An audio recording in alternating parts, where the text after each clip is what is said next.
And we're live. Good evening, everyone. Welcome to Holy Crap, the Vlogcast. Vlogcast that comes from a skeptical point of view to answer some of the questions of why. The Vlogcast started as a combination of spite and the Streisand effect because people on Facebook don't like to be told, yeah, you should really run that past Snopes first before you go ahead and put that out there again. Because,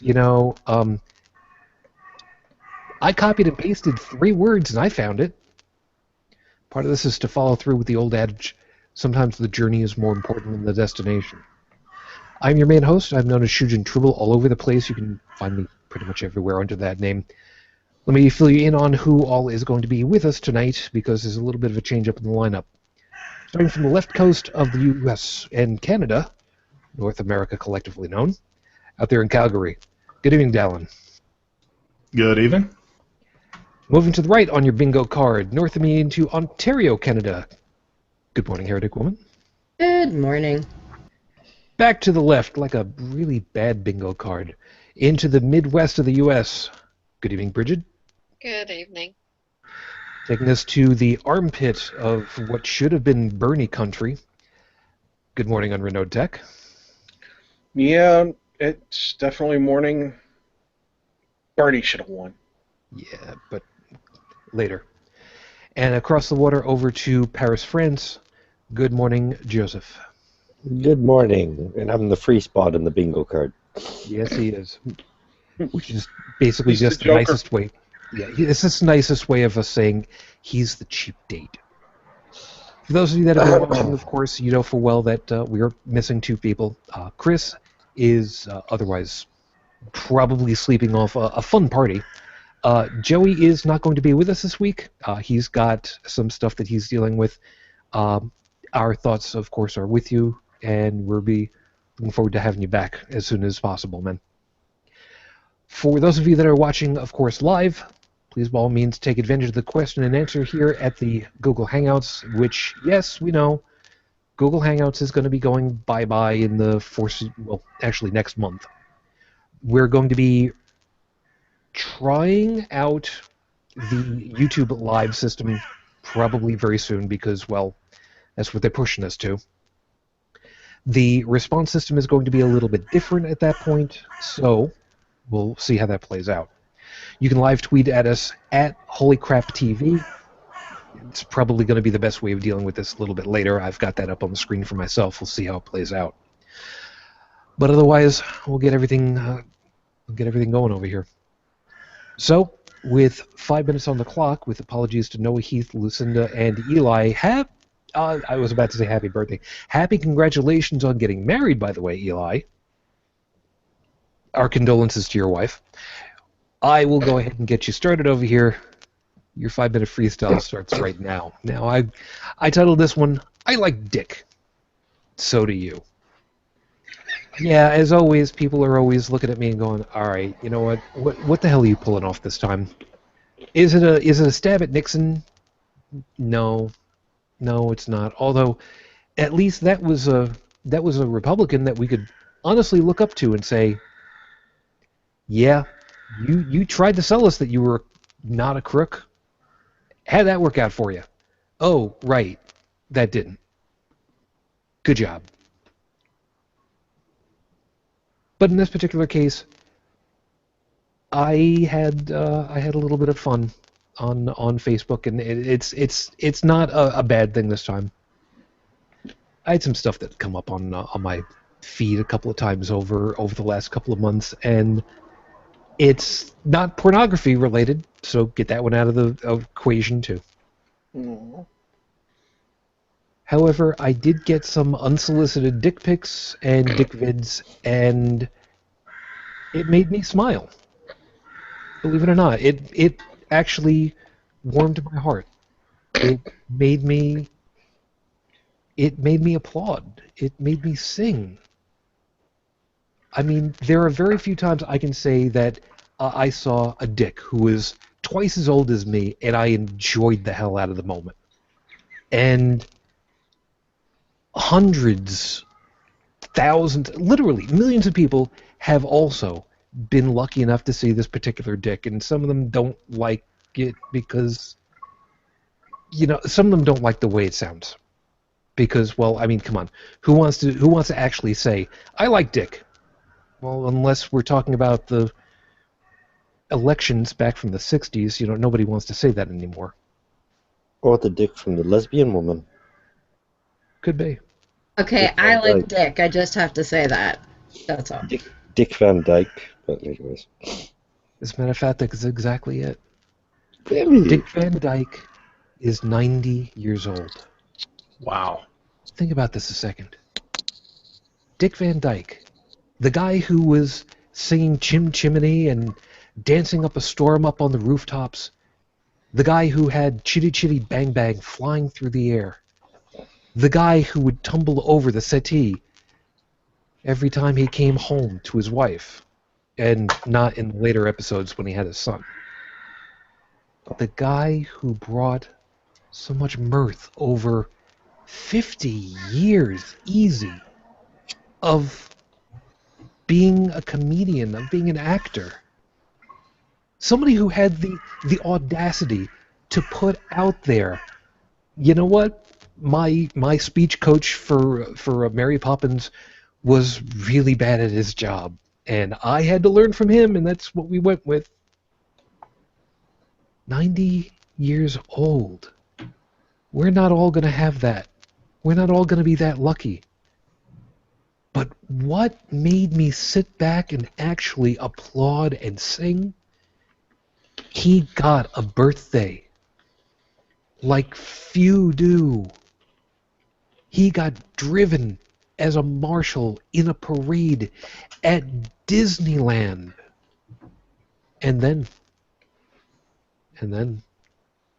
how many people are lucky enough to be serenaded with happy birthday by who only knows how many generations of people in the square looking up at him at Disney? Paid a lot of money for the privilege too, but got the chance to say in one voice, thank you and happy birthday. We don't all get that lucky. A lot of us won't. I will likely never meet him. I will never know the life that he led. I won't know what led up to him having the wonderful roles that he got the chance to portray.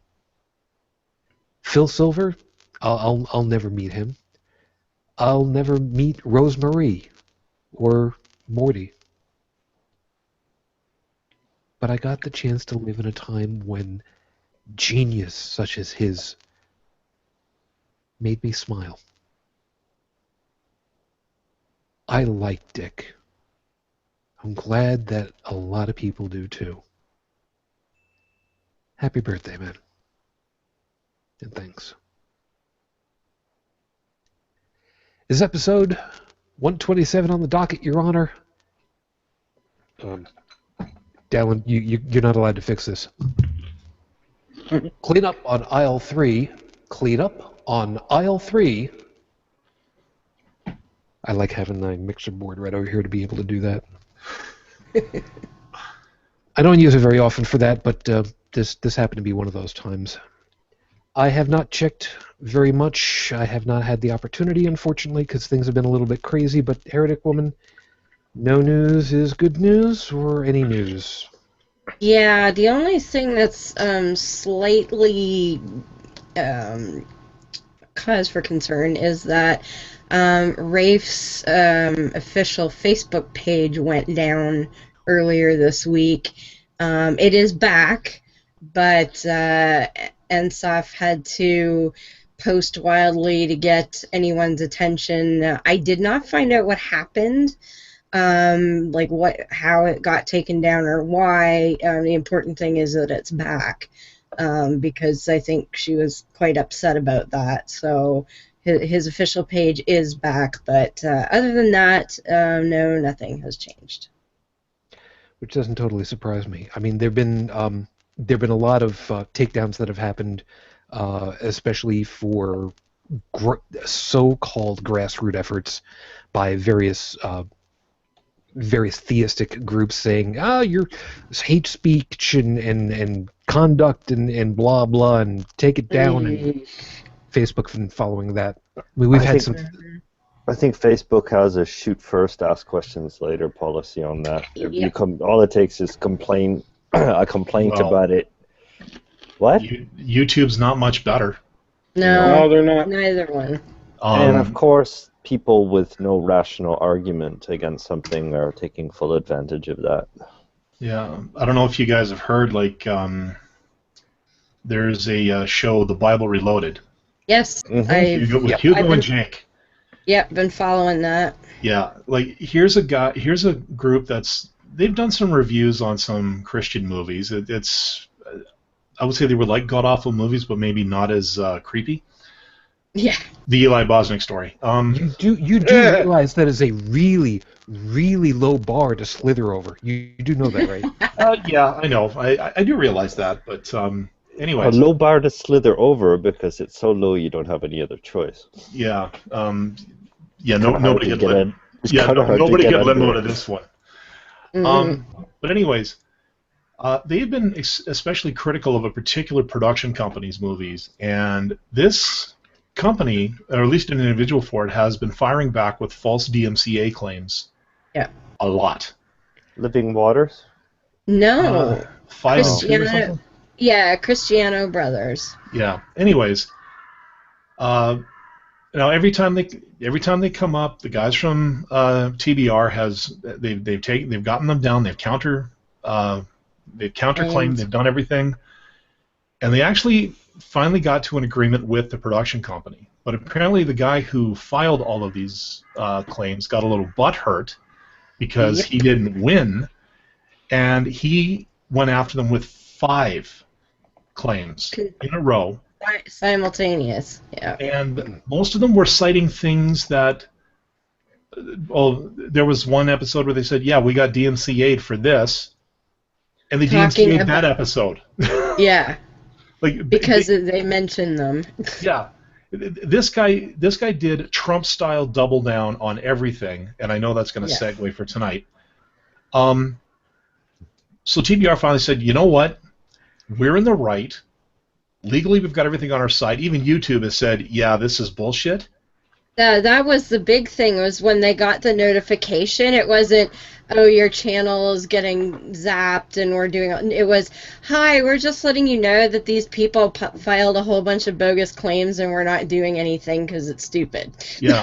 That's the which is highly unusual for YouTube. Yeah. As they say, they usually shoot first and make you... Usually it's an automated system that does it. Yes. Yeah. Somebody files, boom. But anyways, TBR has finally decided enough's enough, and they've launched a lawsuit. Yes. And they went on a GoFundMe to help cover the legal fees. And when I first heard about it, they had gotten like $900. I went and checked the same day. They are so close to the full $100,000 they need, which would basically torpedo them. Yeah. I just refreshed $65,877 in 3 days. Over 4,100 people have donated. It's insane. They needed the initial $5,000 just to start the process. To get the retainer, they figure $100,000, if everything goes reasonably well, should cover everything. They may need more, obviously, if it doesn't go the way they were hoping, or if they need to file appeals or whatnot. But if it's straightforward and they win, $100,000. Assuming that the attorney's charging roughly about $400 an hour, or has one of their juniors running at $400 an hour, with the crap that I went through in court and everything else, they're looking at, anywhere between 50 and 100,000 easy. Yeah. Well, they've already got that price. Almost 66. Yeah, I don't know either. It seems a bit. It's one of those moments where a guy like me working in the tech sector goes, maybe I made a poor career choice. Well, to be fair, as much as I don't like to say price gouging is a good thing, it isn't. The amount of study, the amount of memorizing, the amount of learning all of the threads that go into why something works the way that it does, and how it's supposed to be interpreted, and why it's interpreted the way that it has, and which legal sector has got control over what kind of... It's just... I tried, believe it or not, I actually did try to learn a singular piece of corporate law, and it blew my mind how big that spider web really is. Well, it also depends on whether the attorney is going to ding you for every single minute on the phone, or if they just round it to a nice even number, whether or not you've raised a concern that's legitimate or not, and how often you do it, whether you bug them all the time, whether they're padding the bill by just doing miscellaneous stuff that's not necessarily what's needed, or they did it themselves when they could have had one of the lower ends do it for them. It all depends. So, we'll all right. Really quickly, did anybody take a quick look to find out what that fund me number is currently at? By the way, before I close this that's off what I just said. Just read off. Oh, yeah. Were you not paying attention? Because I happen to have it open in the other window, so 65,877 at this moment. Okay, I wasn't sure how close they were to the 100. I thought that was accumulated over just 3 days, that's what it says. 3 days. Oh, that's it. Oh, it is only 3 days so far. It is only 3 days. That's the GoFundMe tracks all that stuff, which is cool. Okay. So 4,166 people donated to get to that mark. And they still have another 27 days, something like that.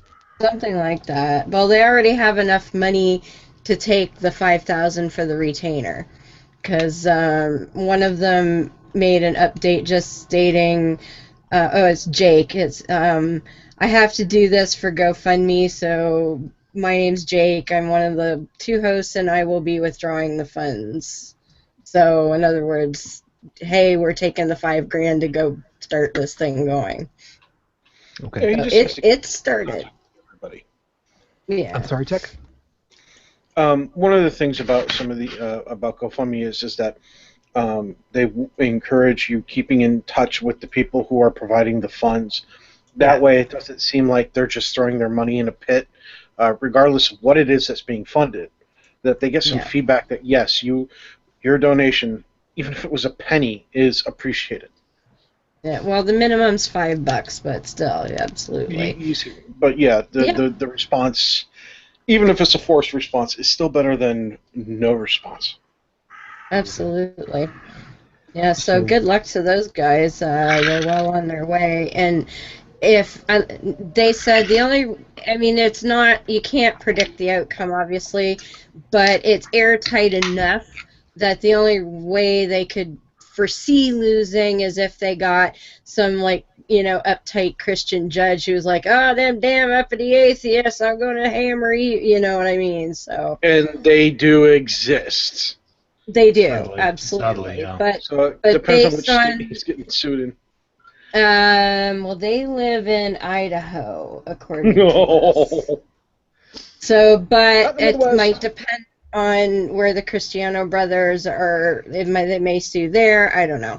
I don't know how all that stuff works, but they said that, legalistically speaking, they have a very tight case. So unless something gets screwed up, they should win. At which case, they posted an update video last night. They said that if they do win, which would mean that the Cristiano brothers would have to pay all of their legal fees for them, and they might get a windfall, they said they will be investing that back into the community. So that's good. Go Hugo and Jake. So with that tangent out of the way, that's a cleanup on aisle 3 right there. Yeah. So as of today's recording, it is now 4 years, 1 month, 28 days since Rafe Badawi was unjustly incarcerated. Obviously, we're still hoping for you, man. And if I remember correctly, his sentence was, 10 years? Yes. Yeah. Let's hope we're not continuing this countdown 5 years from now. Yeah, Well, no let's hope we're kidding. still here for 5 years from now. Well, no, but not let's continuing hope the countdown part of by it. then he's a regular panelist on this show, showing up once a month or something. You know what? Yeah. I would be over the moon. I would be absolutely over the moon if he would grace us with his presence when all is said and done. Yeah. Shit, if he came on the show, I'd wear a tie. Actually, I would love to get someone like Ali Rizvi on here, or Faisal Al-Mutari. I could swing Allie. Just to find out what more can we do. Like, I mean, there were a few shows that were talking about it for a while, and then it kind of died. We've been consistent in asking the question and, somewhat looking for information. But what more can we do to be like a signal boost to keep this going, to keep it relevant? I would like some advice from some people who are hip deep in that part of this whole thing. Yeah, I mean, the whole writing of the letters and everything else, is that still being encouraged? Do they have an alternate system that they're trying at the moment? Have they switched from physical letters to email to particular addresses? Do we know any retired SEALs who'd be willing to take a cash job on the covers? Or better yet, a retired Black Ops team? Not one or two SEALs, but the whole freaking team. Maybe we can get the crew from the Expendables. I don't know. I think you need the deep web for that. I'm sure there's a couple of guys from New Jersey that I'm sure that somebody from the old country would be able to talk to them. And by the old country, I mean Brooklyn. Nobody ever talks about that anymore. So let me explain a little bit further about why I decided to call it this and the cleanup on aisle 3. If you're in a grocery store, I was going to name a particular one. I really shouldn't do that. You're in a grocery store, and you all of a sudden hear over the intercom, "Cleanup on aisle 3." Who's going to come out? The busboy. It's going to be the busboy, or it's going to be whoever it is that's running maintenance, or whoever's closest to the mop bucket. But it's not going to be somebody from the head office. It's not going to be the head of HR. It's not going to be the person that's, managing the line. It's going to be whoever it is whose job it is to, clean that up. Well, as we know full well, Louisiana, unfortunately, has had yet another situation where there is way too much hydrogen dimonoxide, whatever the hell the running term is for it these days. I don't really care. Dihydrogen monoxide. Yeah. Whatever the hell. It doesn't. You know what? I'm swallowing it right now. It's colored weird because NASA. That's why. By the way, released all their information this week. Good on you, NASA. By the way. They made all their stuff public. Yeah. And Tang is made from people. It's people! Orange people. Oh my gosh, it's orange people. It's made of Donald Trump. It's made from Oompa Loompas. And truth be told, I don't sing nearly as well as them. I was going to say, if we segue this anymore, we're going to end up in the ditch with a heart attack. Probably, yes. Let's not. All right, so the point of it is, people are yelling and screaming on one particular political ideology about why hasn't President Obama cut his vacation short, I'm going to get to that one part too in a minute, and gone down and seen for himself first. I know the answer to this one. I know the answer to this one. Yeah, go right ahead, Tech. Because he was told not to. Thank you. That's it. Thank you, everybody. It's been good night. Roll credits. Put in the theme song down, and we were done. Thank you very much, everybody, for being with us. This one's short enough. I actually could fix it in post. You could right there. There it is. No, so, he was actually he was asked not to. Not that he was told not to. That he was asked not to. Yeah. No, I was coming home from work yesterday, and had the radio on, and. Yeah, I've got Sirius in my car, and I'm listening to a news radio station from the States. I have no life. Thank you. Could be worse. But I heard all of this. Like, there was the talk of, okay, Obama was in the middle of a golf game when this thing hit. And now all of the Republicans, excuse me, hashtag not all, the talking heads, the rabble-rousers, the people who are basically trying to get off on being angry little butthurt individuals, are screaming that why was he playing golf and not going down there to survey the damage? And then right afterwards, I heard that the governor had asked him, "Don't come yet. We're still in the middle of getting our poop in a group. You know what? Come down with the big aid stuff. Come down next week when we've sort of got everything assessed so that we can give you the right Q&A and we can get the aid out, or we can get the aid organized that we need." Mm-hmm. Yeah, and because the thing is it's like when the Pope visits somewhere, okay, ends up getting organized.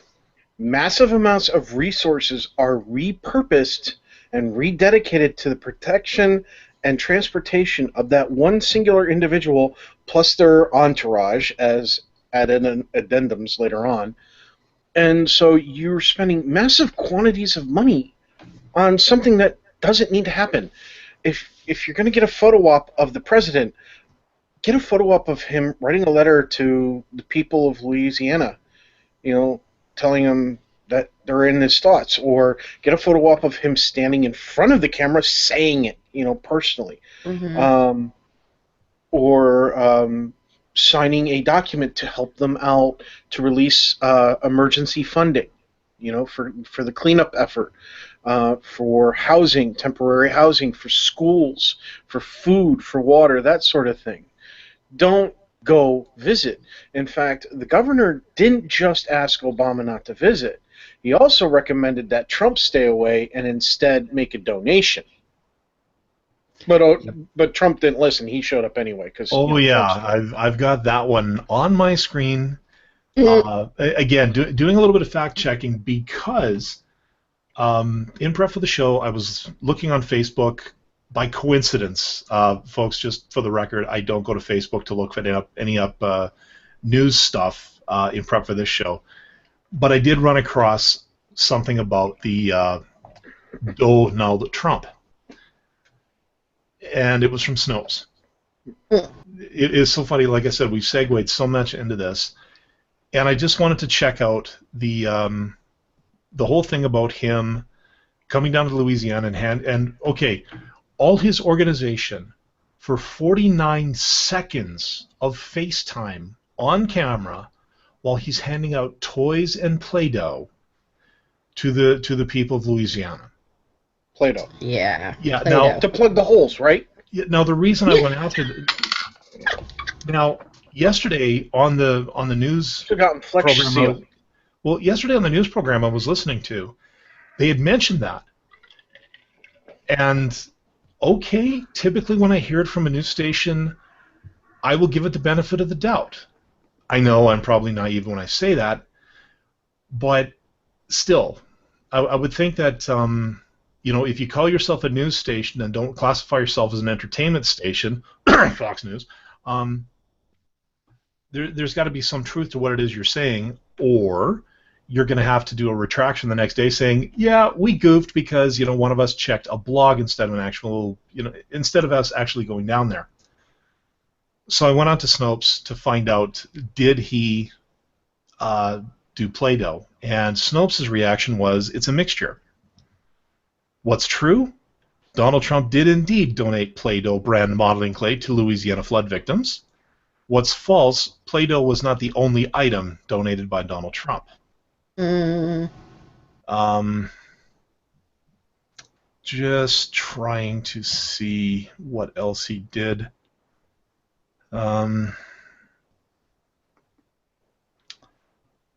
Yeah, he has not yet released any details about what he's actually donated, but there's some footage here from ABC News, and I can see he's holding a box.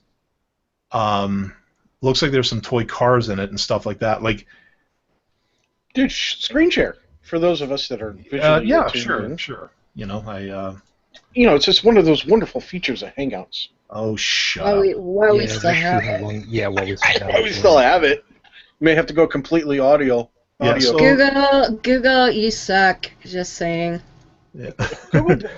Anyways, here's the screenshot. This is from Snopes, and you can see here there's some footage from ABC. I don't want to play this because it'll probably not work out that well on the video here, but you guys can all check it out for yourself.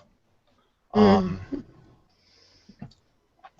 from the sounds of it, he did do more than just Play-Doh, but the thing is, he showed up basically in the middle of it, this whole, here I come to save the day type thing, and, when the governor of the state asks the president not to show up, and yet this orange-skinned toupee-wearing individual. Yeah. Dalan, if I remember correctly from Uncle Kage's story hour, I believe trumpet was one of the words that was used at some point. Okay. But yeah, he came down, and I think Pence was there with him. So I mean, so you've got Tweedledum and Tweedledummer going down there, and basically taking advantage of this for a photo op. Because now when Obama comes down there, like Tech was talking about, the stuff's going to be organized. FEMA's going to come down. Well, FEMA did show up, and so did the Homeland Security, not director, but secretary, I believe it was. Okay. But here's the thing. I'm not sure how much. I know the Secret Service can provide security to presidential candidates, but they do. Yeah, that's right, and they typically do it only to the major ones. Now, Trump is a major one. He's a major pain in the ass, but he's also a major candidate for the Republican Party. They can also decline that protection.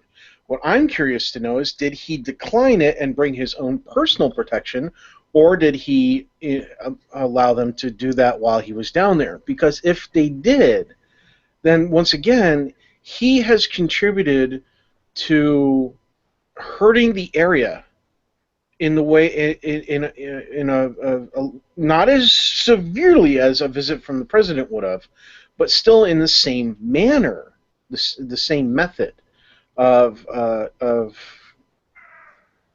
resource drain. Yeah. That the request from the governor was trying to avoid. Yeah, it'll be interesting to see what comes out from that. So it comes down to this. Who is best suited for handling the job? If there's a cleanup to be made in a store, whoever it is that runs maintenance is best suited for doing it, because they've got the equipment, they've got theoretically the training, and before anybody goes ahead and starts, training for cleaning up a mess, yeah, you do actually have to have some modicum of training, because if you are using equipment that has power to it, and are you dealing with materials that you need to find out if it's hazardous somehow or other and deal with that, in a grocery store, believe it or not, if you have a spill of some noxious chemical, that would be a bad thing. Something as otherwise innocuous as, let's say, peanut butter, for instance, could be a bad thing. To somebody with a peanut allergy, absolutely.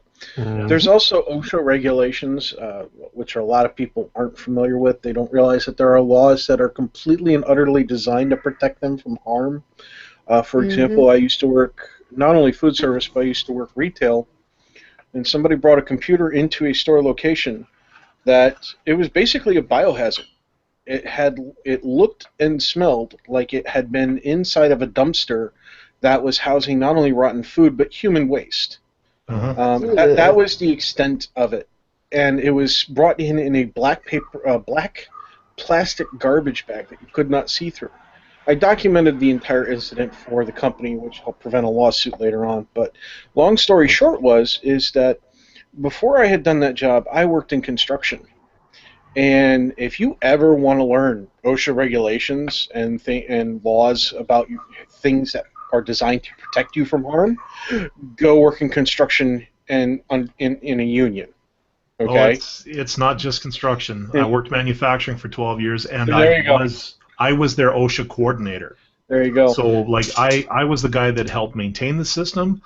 I was the guy that supervised the inspections, had the safety meetings, wrote people up when it was necessary, and sometimes even drove people to the clinic when they didn't sliced their finger off. Which, but once again, on this whole thing is that management thought they were going to have to work on this machine, that they wouldn't be able to turn away the customer. And I stepped right up and said, we ain't touching this. Sorry, sir, this is a health hazard. You take it home, you're going to have to clean it before you can bring it back for us to work on it. Or if you're not willing to do that, we will gladly send it out to recycling if you would please close the bag back up. The guy was looking to make an easy buck, and he failed miserably just because of my efforts. But, yes, there might be training, but it's not drilled into a lot of people. So a lot of people don't remember it, or they don't pay attention to it. Like the posters on the wall here in the United States, there's a law that says that federal notification about minimum wage for your state, federal law about not being able to deny somebody a job because of their nationality or their religion or their section or what gender they are. Those things, they have to be posted somewhere in the building, usually the break room, but someplace that's central to the employees. So what you're saying, Shujin, is absolutely true.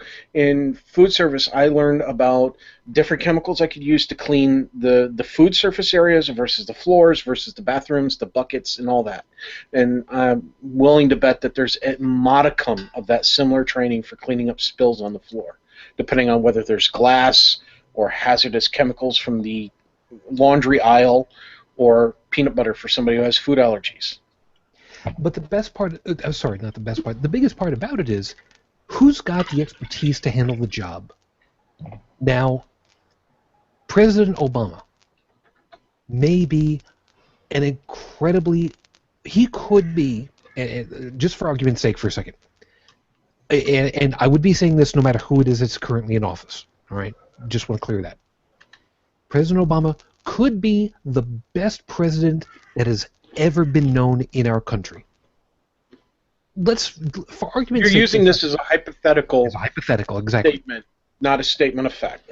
Right. Just as a hypothetical. And like I said, could be anybody that's in office now. I wouldn't care who. But how much experience does he have dealing with disaster relief in the South, in Louisiana, for floods? Now, I'm going to guess probably not much. Now, before we go past that, let me tell you a little something about myself. Before I moved up here to the Buffalo area, I had learned and acquired my amateur radio license, ham radio. One of the things that I was involved with was emergency communications. The guy who trained me, otherwise known as my Ilmer, wonderful guy. There's a story in this, but we'll save that one for later. Expression on your face speaks all. Oh, you have. I'll later. I was an apprentice once before. I understand. Yeah. Anyway, when he was setting up our emergency operations center at Town Hall, little town, South Shore of Long Island, he showed me a map of the township. Pulled, one of those old ones like you'd pull down from the front of the classroom. You just kind of pull the whole thing. It's like, okay, what do you see here? It's the town, Walt. With a spitball. Watch this. And he reached and he pulled down another piece. It was clear plastic, but it had blue markings on it. And he's like, what's this? And I'm looking at, and there's like areas that are outlined in like what looks like it could have been blue tape, because it's all straight lines and whatnot, and it conformed to specific areas on the map. And I look at the bottom and I notice that it says CAT1. And I'm trying to figure out, I don't know, Walt, what is that? Hold on a second. Pulls down the next one. What's that? Different colors. CAT2. Walt, watch this. Pulls down third. and 4th and 5th, each one CAT 3, 4, and 5.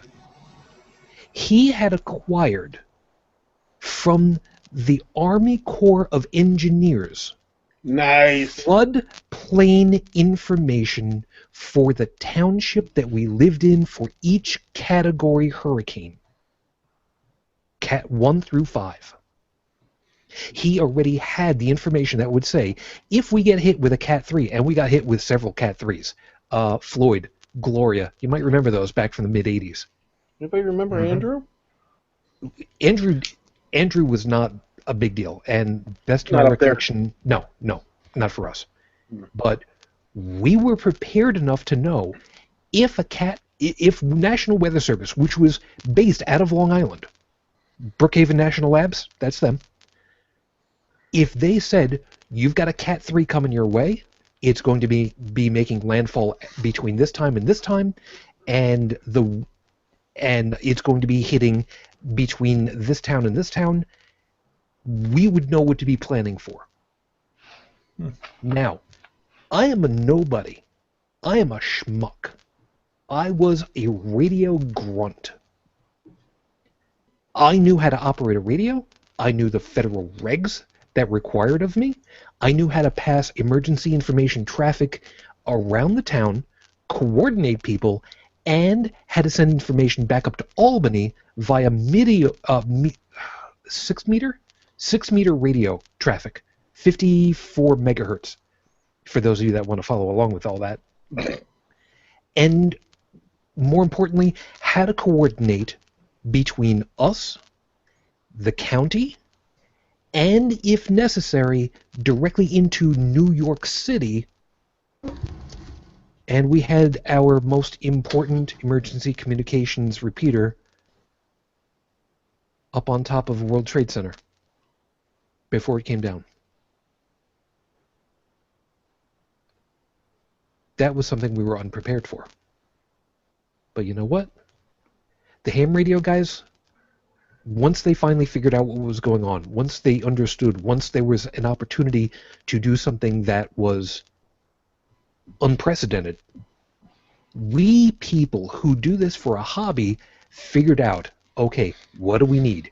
We need a 440 antenna, we need a 2-meter antenna, we need it way up high, and we need a repeater. Now, okay, what equipment do we have? Who's got what?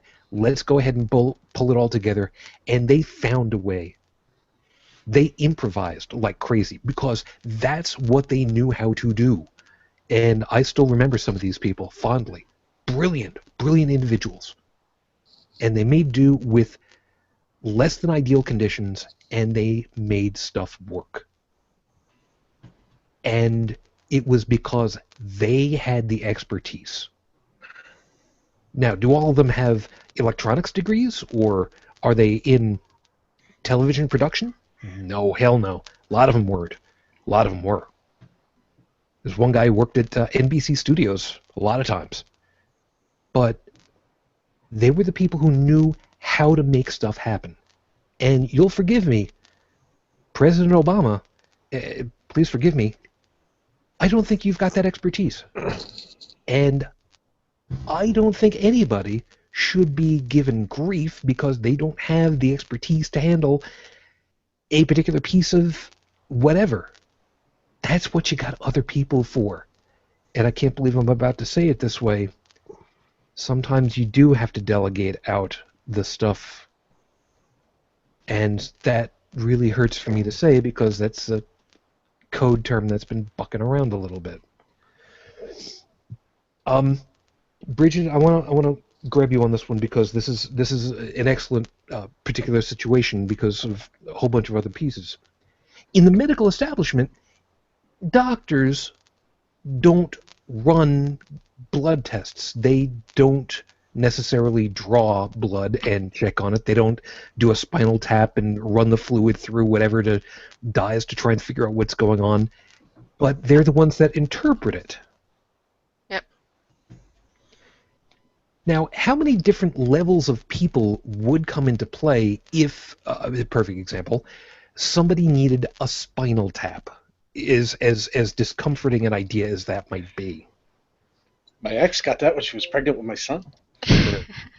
Well, I mean, you'd have techs come in and, swab the patient, get them ready, then you'd have the person come and draw the fluid, and then you'd have the person run it to the lab, and then you would have the person who would analyze it at the lab, then you would have the person that would interpret the results. So we're talking about a lot of people. Well, they brought 6 people into my ex's delivery room and then promptly kicked my ass out of it because I kept asking questions of, what are you doing? Yeah, but I mean, Brigid, this is now the thing of it is, even though spinal taps are not a common event, this is not an uncommon thing to have happen where you've got a half dozen different, maybe not necessarily individuals, but a half a dozen different threads that all have to happen for one particular procedure, right? Right. But, I mean, even drawing blood has more than one person involved in that, too, Yeah. And something simple like that. Yep. And for those of you that...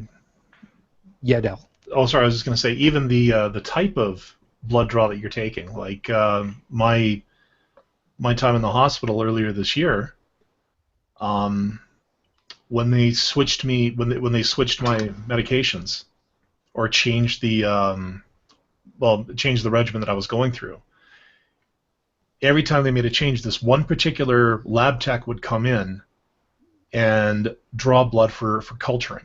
I think is what they called it. And I only ever saw that particular tech when that kind of test was going to be done. I was getting blood drawn twice a day. My hands and arms look. You could have thought it was a junkie. I've got pictures. If I ever want to gross somebody out. Not today. But they took blood from me twice a day, and it was usually the same 2 people, except when they changed the meds. Then this other person would come in. So you do have people who kind of specialize. And I should also go on record as saying that if you want a good phlebotomist, which is the person that puts the needle in the vein to get the blood, don't go to a hospital. Go to a clinic. Yeah. Go to of course up here in Canada we have like lab services you can go into. Yeah. They know their way around a needle. These nurses in the hospital, or these techs, yes, they can operate the needle. They just don't quite have that finesse. As a blood donor of a very commonly requested blood type, yeah. As soon as the needle hits my arm, I can tell right away whether or not this is somebody who A, is really good at their job, or B, they've done it a few times, but they don't have it down pat. Yeah, the one that got me was the paramedic that put the line in. The last one was in the ambulance. While the ambulance was moving, best line I've ever had put in. Just saying. Well, that's the thing. The people who are under that condition are put under the strain to basically be as perfect as possible, whereas other people have room for a little bit of give this way or that. They don't have that option. Y'all don't know a thing or two about Canadian roads, do you? Is it anything like New York roads and parking lots? The fact that he didn't put the needle through the bone surprises me to this day. Because just after he finished, we hit a pothole, and I thought, oh, shit. Yeah, it wasn't fun. Yeah, but there's a piece about it that I wanted to hit, but you actually caught it ahead of time. Brigid, the term for someone who is intentionally trained and their job is to do exactly that, stick a piece of metal under somebody's skin, get it into an artery or a vein? Well, it depends on what they're trying to draw. Yeah. Because it could be either. I mean, you do arterial draws sometimes to get, they used to get arterial gases that way. It's usually a venal draw, though, isn't it? Like 9 times out of 10? Yeah. Well, I mean, normally for just routine blood tests. Yeah, okay. Yeah. But there is a very specific term for people who do this job. A phlebotomist. A phlebotomist. Now, the first time that I ever heard that term was when Fooch went into Roswell because she had to have her You're blood checked often, unfortunately. But you know what? I'll ask you because it's gonna be funnier in a second. The first time that you heard the term, which is probably going back a little ways, but humor me for a second. Were you able to pronounce it correctly the first time?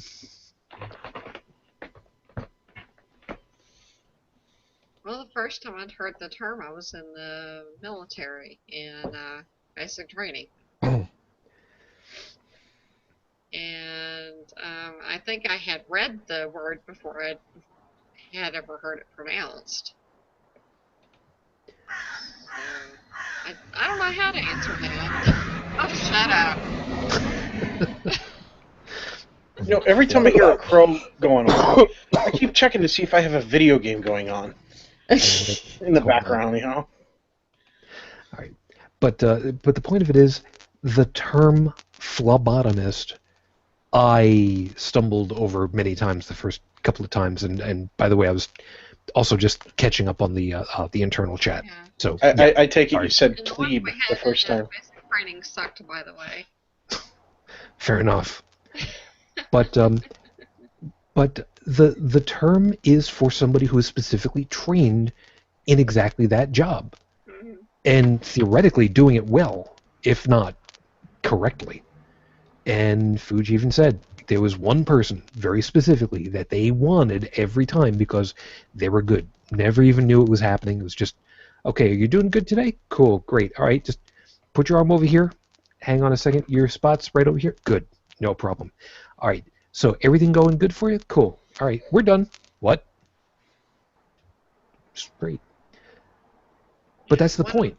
One of them had given me something called phlebitis. There's Ah. one for you. What is that? That was where blood had backed up into a vein where they had, tried to draw blood from me and did it incorrectly, and I ended up getting very swollen, very sore in that spot.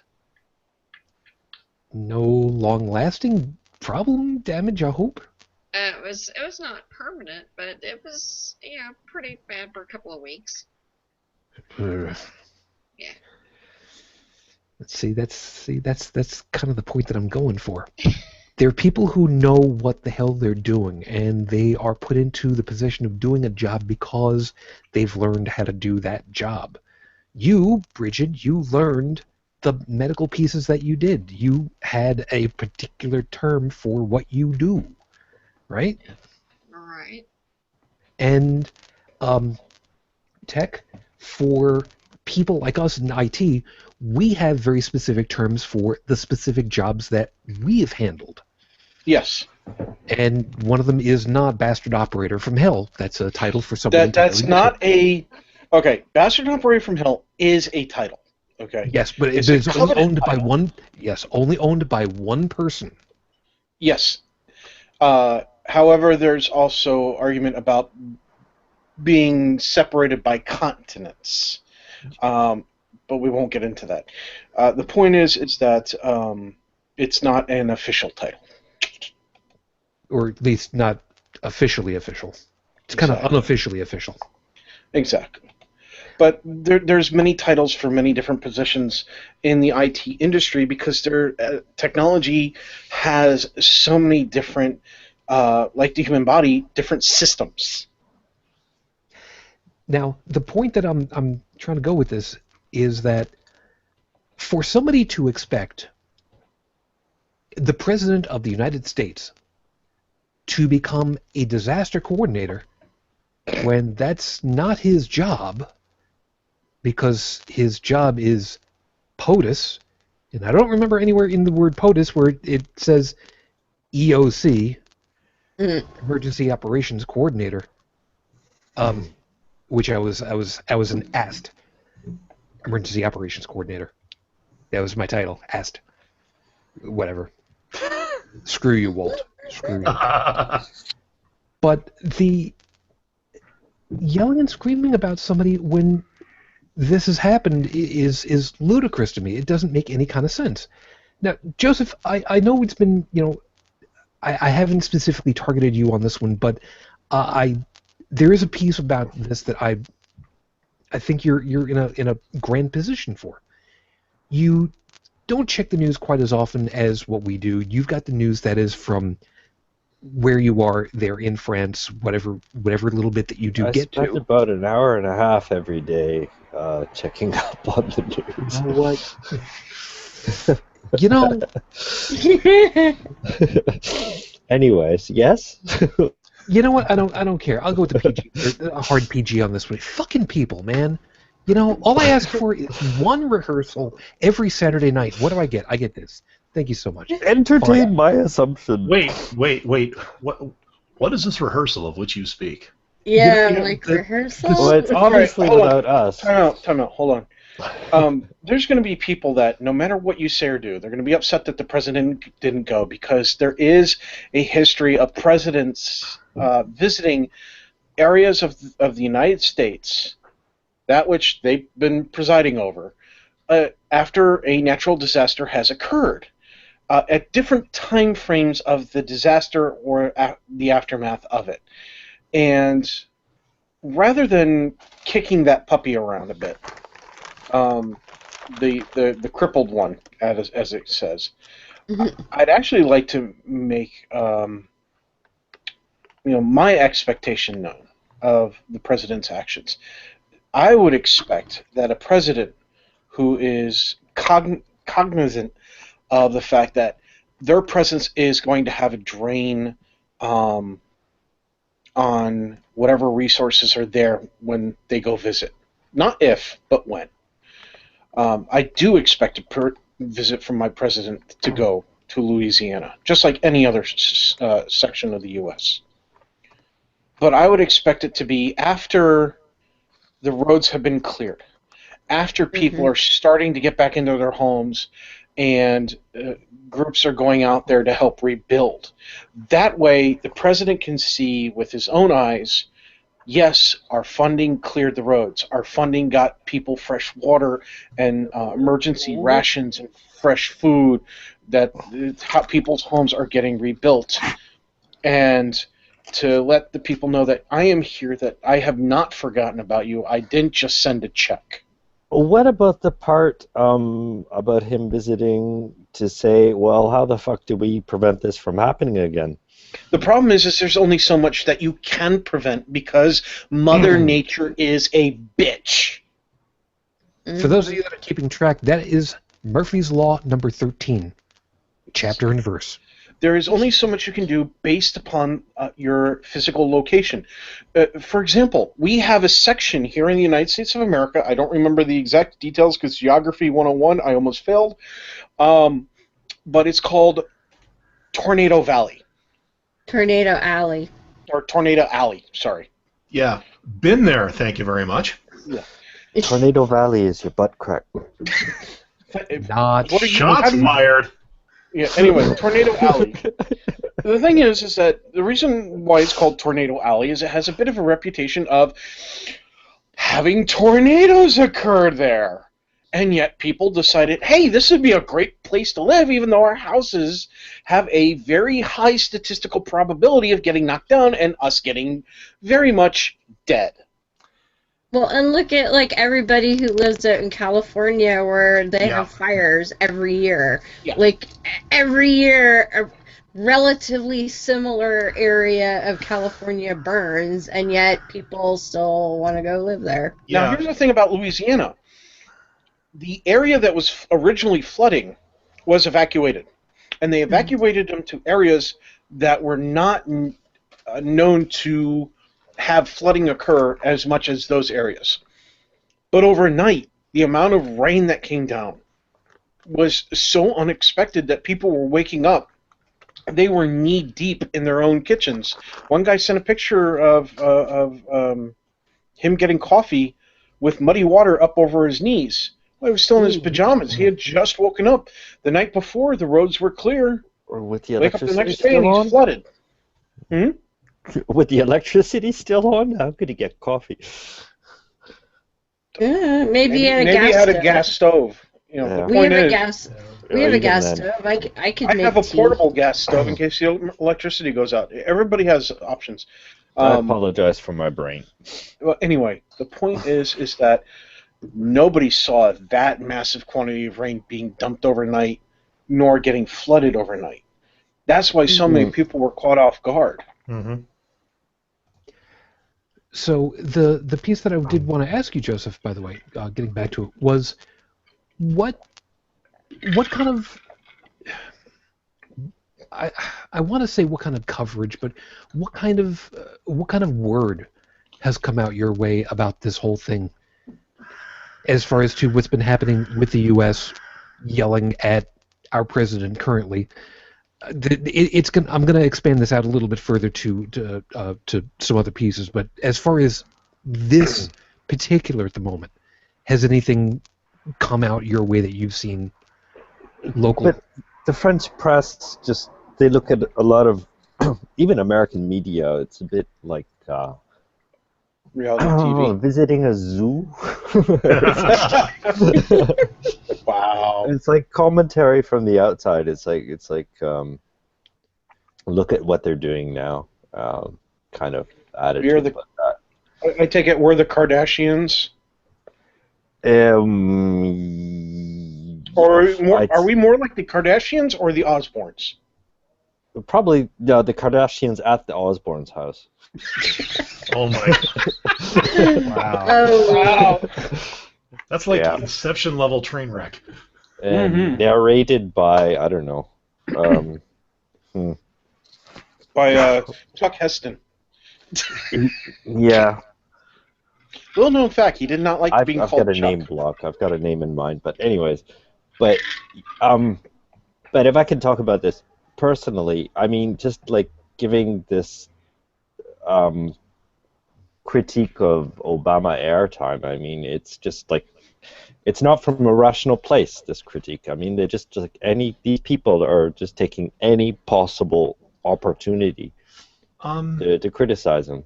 If I can jump in, I have a thought. Congratulations. Yeah. Now, of course, I had a thought before we aired, and I'll go make a cake. Actually, Joseph, you were probably going to rip me apart on this one because, well, I'm beginning to learn how your mind works. Uh-oh. But what the hell? No, I was curious, so I looked on Wikipedia to find a little bit out about Louisiana. In particular, its political leanings. Like, is it a red state? Is it a blue state? Is it what? Mm-hmm. And I found out that primarily it is a blue state. It's been very hardcore Democrat for many years. However, in 2008, apparently there was the blue was not quite as strong as was normally thought of. There was a red surge? If you will, yeah. Some spotting did occur. It was a heavy flow day. But I have to wonder. No, anyway, I was referring to the communist uprising, but anyways, well, it's kind of the opposite. Well, you do not want to live in my brain. Okay, go on. No, I don't think so. But what I began to wonder is if Louisiana is still on that tipping point right now, like it's granted we're a long ways away from 2008 now. We're in like 2016. If that we are in 2016. Yeah, but if that flip-floppy nature is still there, could this whole yelling and screaming be a way to try to, strike while the iron is still hot and maybe turn it red? With the way our politicians play around here, it's not just there. This is like This is a nationwide effort. I mean, these guys will just get as much. They're basically just throwing shit and seeing what sticks. No, I get it, and this is another thing in a long line. And about 10 minutes before I heard about this on the radio, there was an interview between the news anchor and some Republican person, and those two were talking over each other to the point where I had to turn the radio off because I was actually starting to get a headache. It's like you ask the journalist asked a question, pretty direct question, and the guy danced around it. And when I say danced, I mean he tried this. A condescending son of a bitch, too, I might add. What was the question? Honestly, I can't remember. But it had something to do with Trump claimed something. Did he back off on the claim? It might have something to do with Obama and ISIS or something. The thing is that if you've ever seen the commercial for fast food in this country, where the Burger King little avatar is holding up a plate of chicken tenders for $1.49, whatever, and then they have that one guy who plays a politician in commercials standing up there going, $1.49, and then just keeps laughing and laughing and laughing until his time starts counting down. Yeah. Yeah, that's American politics right there for you. Yeah. What the real politics that happen is not what you see on TV in this country. It's what goes on behind closed doors that the American public doesn't tend to see. And we have a very long history that's been going on since our country was, before the Indians were run out of our country. Well, they weren't run out; they were slaughtered. Yeah, I was going to say, and what's this our country bullshit? It was their country, dude. Yeah. Well, yeah. Before y'all came in and stunk up the place. Yeah, exactly. Well, my ancestors had nothing to do with that shit. So. Yeah, same here. No. Hey, my ancestors were part of that shit on both sides. I am a first generation Canadian, so anybody that wants to come after me like they're coming after a lot of people these days, yeah. Yeah, my family didn't have any connections to this country until after the Statue of Liberty was built. Mine didn't until after World War II. My family only had legal business dealings importing olive oil. Oh, no, nice. I didn't. Fresh olive oil. Mm. Some people get that reference, and some people are going to have to look up the Godfather trilogy. Not the third. That was horrible. Just don't bother. Anyway. I liked it just fine. The Took my third first girlfriend to that one. The third? Seriously, the third one? I liked it fine. The third one. Yes. Hey, I got to make it with my girlfriend for like 3 hours in the theater. I liked the movie, all right? Yeah. But the point of the state... No, the you really don't remember the annoying- movie. Yeah, whatever. Yeah. But the real point is that American politics doesn't happen on television. That's the real politics happen between unmonitored phone calls on secure lines, meetings at a local restaurant, or behind a closed door at the bathroom stall. Not those kind either. Of course, I'm going to take it back to critical thinking, but I mean, these guys in the back rooms, these guys are deciding, well, how to manipulate the greater public's emotional Yes, and triggers. Our country has several hundred years of that very thing. Yeah, and this is, I mean, this thing about Obama not going to Louisiana, all that, it's just like, it's a big emotional appeal. Well, I mean, yeah. It could be anything at all. I mean, yeah. The trouble is a grain of fact, and they just pile a whole lot of irrational. Yeah, but the trouble is they do emotion that on to it. sell. They do that to sell the people on it, so that they get that kind of anger. Why does that work, though? That's the scary part. It's because if it didn't work, they wouldn't do it. Well, exactly. Our system was founded by Puritans. It's more than that. It is. It's more than that. God, who did I get into with this? I had made a comment about cerebral necrosis and outlets like YouTube. Back in the day, our parents used to tell us that TV would rot our brains. Yeah. Well, I'm not sure if TV rotted our brains, but I know for a fact that YouTube is definitely doing that, because you've got 1,000,001 people doing 1,000,001 sound bites, all with different opinions, and people are eventually going to start listening to those people. And it's the same thing. Well, but YouTube and a lot of so-called news these days. You know, I Well, remember at least you back get in to the choose your poison on YouTube. yeah, point. But I But remember imagine back being brought up in front of a television, and that's crucial. Is your yeah, adolescent years. but a lot of the people out there these days, they were. Hmm. You know, I'm old enough to remember when going outside was a fun thing, and you know, playing football and baseball outside was great. You know, I would go through bikes, not because I outgrew them, because they just died from too much use. Hmm. You know, I was an outdoorsy kid. I love to fish. I love to boat. Well, I can't water ski, but I can drive the boat. But a lot of kids these days, well, and even one generation before, they were raised where that the TV was mother, the TV was father. And I think we touched on this a little bit last week. And the thing is, whatever the box says is the truth. So someone up there, no, so someone like the spokesperson for the GOP or whatever starts yelling and screaming about Obama being a bad president because he didn't stop his golf game to immediately jump on Air Force One and fly down to Louisiana. Now, just think about that. I've seen Air Force One. That's a big damn Or fly jet. over like Bush did and just like wave at it.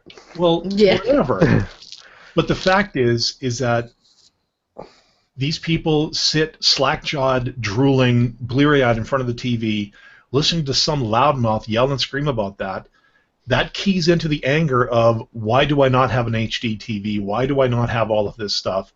It's all thanks Obama, which we've been hearing for the past 8 years out of these idiots, and everything is coming to a head. And why does it work? It's because nobody is going to bother to take the time to actually think about it. We're the exception. People like us are the exception because we actually do think about it. We're more pragmatic about it. But we are not the majority of the North American population, which is sad, yes, but it's also true. There's a different piece about this I want to hit too. The critical thinking, I know, has been a repeating, a skipping record over and over, and for good damned reason. I'm not It always taking it comes away. back to that. That's No, all. it does.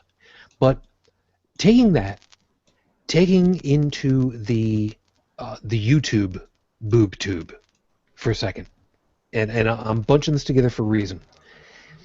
The way that it had been described, Dalan, was it was referred to as the boob tube. Yes. That TV was going to rot your brain. Don't be watching boob tube all the time.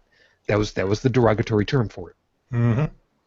Now, YouTube comes along, and video editing becomes a thing that you can just do, and anybody and everybody can go ahead and put their stuff out there, and there are millions upon millions of people out there that have their own channels that are putting out their own stuff.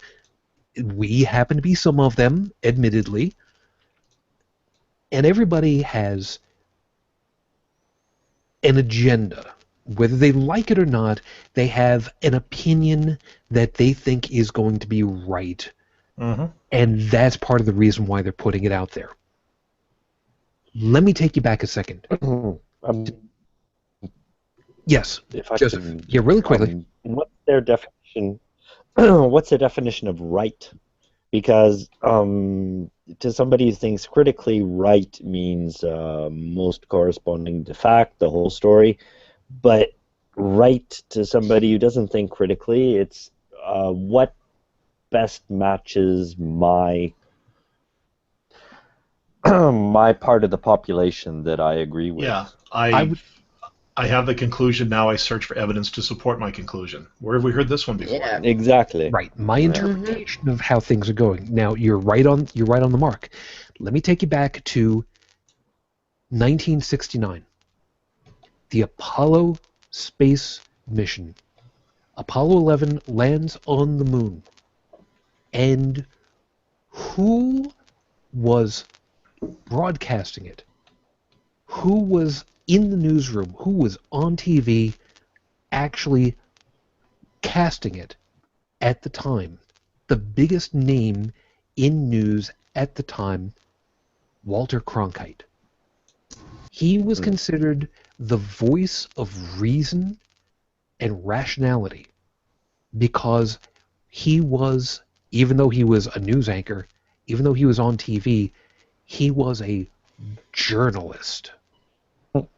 He was a newscaster who would tell you the facts. In the day, up through the 70s, I grew up in the 70s and early 80s. If you watch Ghostbusters, you will see that the first Ghostbusters movie, they have Channel 7 ABC News on the television set in Dana's apartment. And I remember those newscasters. Grimsby was the one that was manning the desk. Bill Butel was co-hosting. Roger Grimsby was the guy. Grizzled old, had splotches all over his head, hair receding, was not a pretty man. But he spoke with journalistic integrity.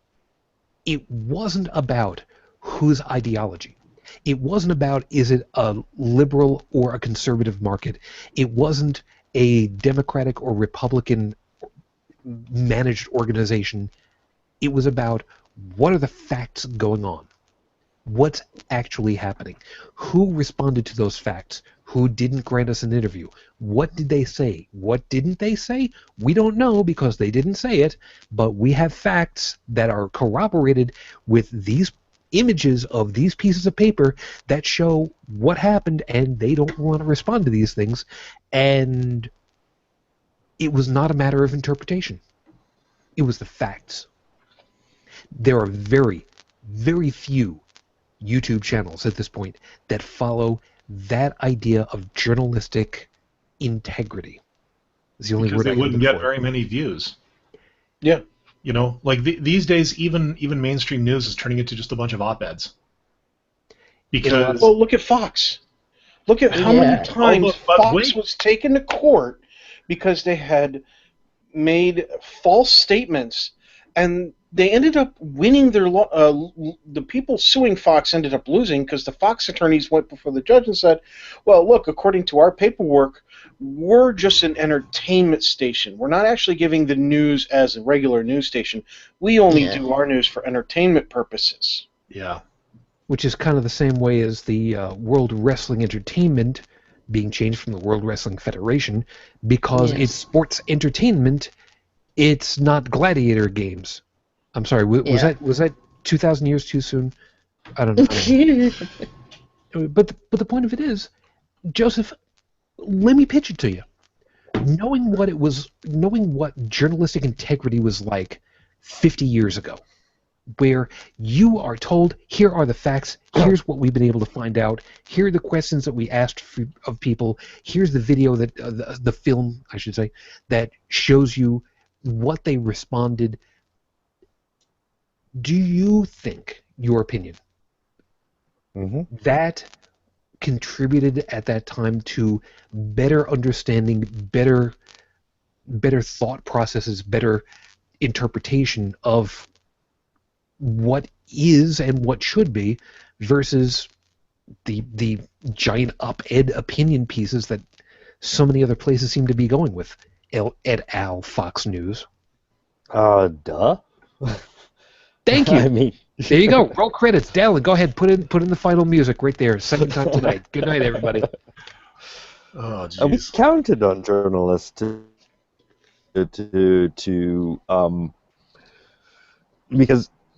well, in the past we didn't.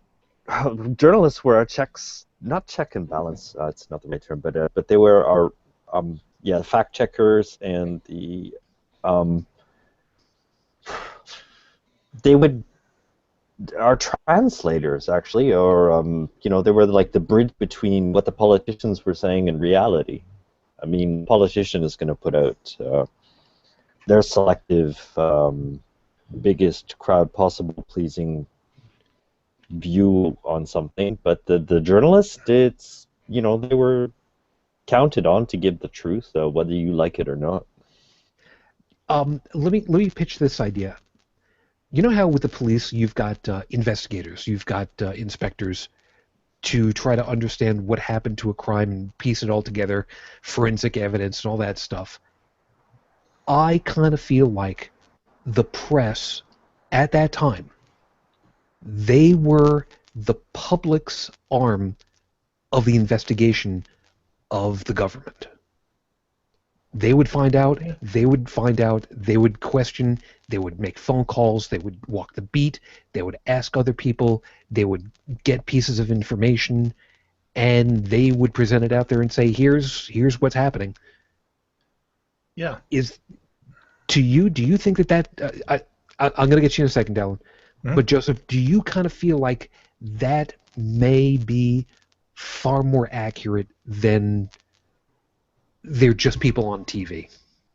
That they are actually a necessary branch from the people to the government and vice versa? Well, absolutely. Well, they were anyways. Today, they're just taking the...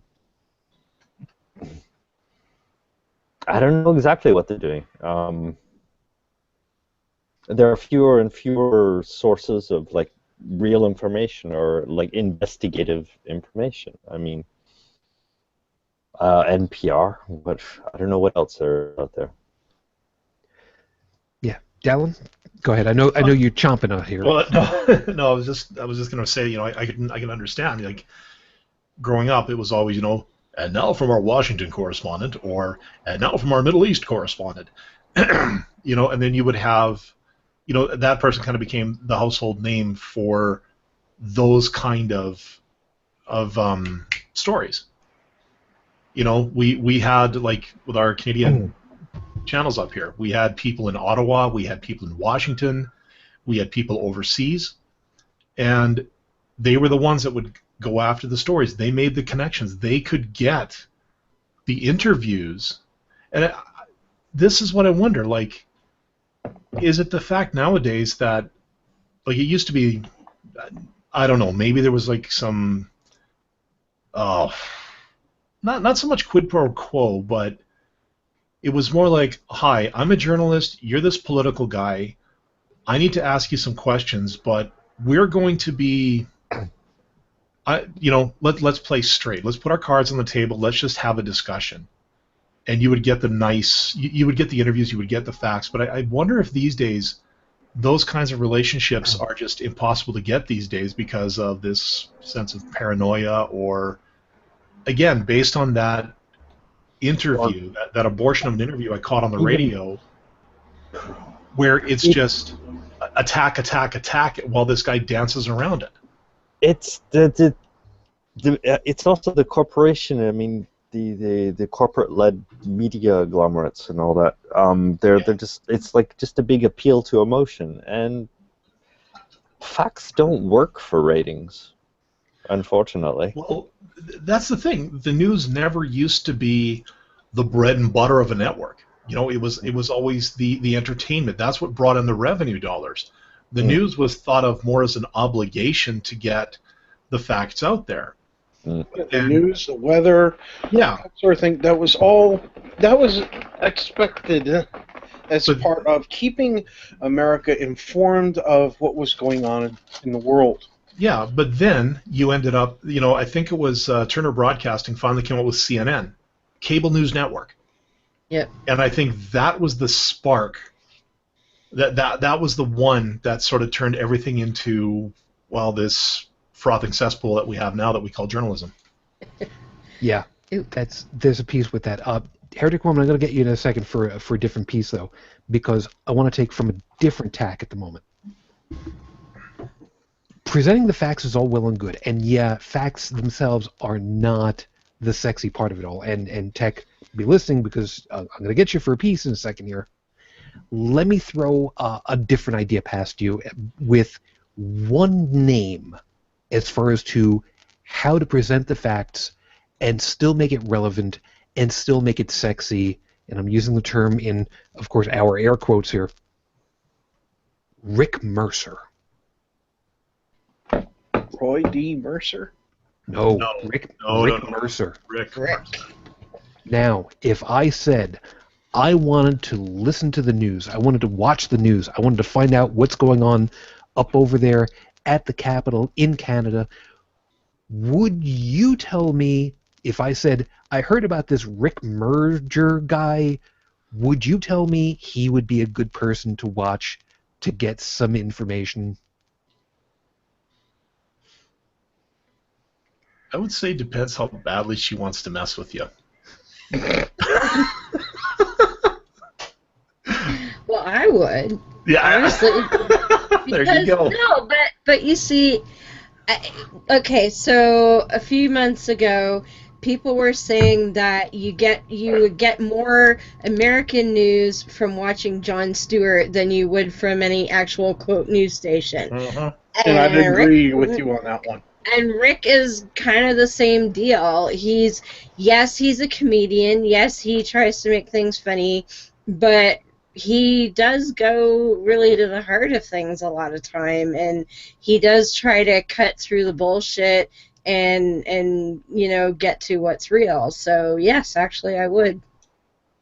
And Tech, I was gonna specifically say Jon Stewart, even though he's kind of in retirement. But do you remember back in the day when it was not necessarily the news? Oh, Yeah. memories. Yeah. Yeah. The thing is there was a movie with Robin Williams. I forget the name of it now, but basically, the concept was he was running for presidency. There was a computerized system that was supposed to help track everybody's votes. There was a flaw in it. It was discovered by a young lady. Her life ended up being ruined. But while the focus was mostly on her, Robin in the movie pointed out a lot of things as a comedian, that he did more news than news people did, that he knew more about how to handle politics than politicians did, that and then he knew how to grab the attention of the people, of the general public, by making statements such as, he would replace the entire Congress with lesbians. They may not get any more work done than the other ones, but at least you'd be more interested in about finding out what goes on behind closed doors. And that's the absolute truth. The American public, we don't do the best job when it comes to our political system of paying attention. And when you take somebody like Jon Stewart or Stephen Colbert, and they're able to wrap the truth with humor, which is that's kind of redundant, but I digress. You tend to get more people's attentions. There's a lot of people who don't pay attention because they're bored with the news. Oh, look, the 11 o'clock news is coming on. It's going to tell us about all these people who died in Louisiana, and then it's going to tell us about the stupid shit these presidential candidates did, or the president did or didn't do. And here's what's going on in the Olympics. Here's the 12 o'clock news. It's going to tell us about all the deaths in Louisiana. And there's news every hour on the hour, regardless of what station you're on, you'll find it. And it's the same thing over and over and over again. It's like, dude, I get more up-to-date news by paying attention to Reddit and Twitter than I do at the actual television. And what gets worse is I'm noticing, like, I got rid of cable like 3 years ago, but when I did have it, I was noticing, it used to be there would be like early morning news at noon, 6 o'clock, 11. But then they were like, oh, well, even if we have 11 o'clock news, we have to have an extra special report at 10:30. And then, we got to fit something else in at, 5:30. And, why, just more and more and more. And it's like, look, we don't need all that crap, especially now that we have dedicated news channels that's all they do all day. So I'm like, you know what, just stick with, like, the 6 o'clock and the 11 o'clock news, and if I want to see anything else, I can go to the all-day news channel and find that. But it just seemed like on regular TV it was encroaching more and more and more on, well, we need an extra half an hour here, an extra half hour there, and a news magazine show before the news show, and it's just... and don't get me started on the commercials either. I spend more time, my TV spends more time on mute than it does Yeah. playing information. And it gets to the point of where I don't want to watch TV. You know, I want to watch the videos that I queue up on YouTube, or like, for example, I like the Ami channel. I love what they do with the Man at Arms Reforged stuff, because it's not just interesting, it's also educational. Yeah, I do like to turn on the TV. I like to watch the Discover Channel. I like to watch the Science Channel, things like that. When they're not doing something stupid like, is the Bible based on alien lore? It's like, okay, first off, we don't have proof of aliens. We don't have proof of the Bible. Stop putting this shit on the Science Channel. But whoever's in charge of programming, go fuck yourself. But how's that guy going to be able to afford those hair products so he can get the Centauri look? You know? How I'm not talking about that guy. Aliens. Yeah, that guy. Put that shit on the Science Fiction Channel. Put that shit on the Science Fiction Channel. That's why it's called science fiction. No, it's called sci-fi. Well, when I still had, go ahead. No, funny you should mention that. Like, I don't have cable here. I use a streaming media player, a Roku. But recently, I found one of the channels that they had. If you subscribe to it, it's like $1 a month. I actually get local stations. Like I can get local news. Although, let's see, I get the news from the station in the city north of me, the city south of me, but not me. But you know, whatever. But it was so funny. Earlier today, I was flipping through it, and they have the History Channel there. I'm like, you know, score, right? Yeah. Yeah. The History Channel ain't nothing of a history anymore. I know. I can sum it up what I saw in 3 words: ice, road, truckers. Truckers. This is why. Here's an example of our news system failing us miserably. NASA made all their research available online for free. How many news stations do you know have covered that? I go back to the fact that I don't have cable, so I couldn't tell you. I think I learned it from United Kingdom's publication. When did they release all their information, Tech? The exact date and time. Let me see here. God, where's Chris? He could have told us all this. I don't have it memorized. My brain doesn't work that well. For what it's worth, Chris is probably sleeping off some really good wine right about now. Well, I'm just thinking Chris could probably tell us, you know, Well, next the week web will be... portal is called PubSpace. Okay. Okay. Even like what day of the week? This week. This day. Well, put it this way. Was it before? It was today. Friday? It was today. Oh, okay. Well, this article was published today. Okay. And it says, now you can, after NASA announced it is making all... All right, the portal PubSpace, does it have a creation date, maybe? At the bottom? Well, either way, I was just thinking that it was entirely possible that the announcement might have been upstaged by a bunch of naked Trump statues. But you see, that's the thing. I really don't give a shit about the naked Trump statue. Oh, I think it's ridiculous, but that's But they do because it gets yeah. fucking ratings. Yeah. It's like our prison systems. It's like our health systems. They're all worried about stakeholders rather than the people themselves. Yeah. Yeah. That's what happened, Joseph. That's what's going on in America. It's not about the public. It's about the stakeholders or shareholders or whatever you want to call them. The people with the stocks in the companies. The people with the stocks in the hospitals or the prisons, where their payoffs are coming from, what... the dividends. Yep, exactly. Did their stocks split and make them twice as rich? You know, these are the people calling the shots. And I mean, yes. Even in this city, I mean, you know, I quit fashion around 2006 because it's the shirts. You're a fashion designer? Photographer. Oh, cool. But you didn't know that? I did not know that. Oh, okay. Well, look at my profile sometime. You know, why do you think he was able to rock the mustache that he used to?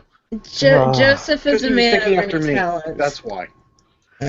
But they really like and especially the fashion journalists here, they're unanimous about this, that corporations have killed the fashion industry because they're only interested in selling what's already sold. It's the only thing that they understand because they know the market returns from last quarter and all that. Oh, this sold well in the past and all that. And fashion has been just like, it's been retro after retro after retro for the past 10 years. And now they don't know what to do anymore. I mean, nobody can see the future. They've gone backwards so far, and everybody is probably too afraid to strike out and do something really, really Next new. season, Caveman Chic. Hi, Trippin. What?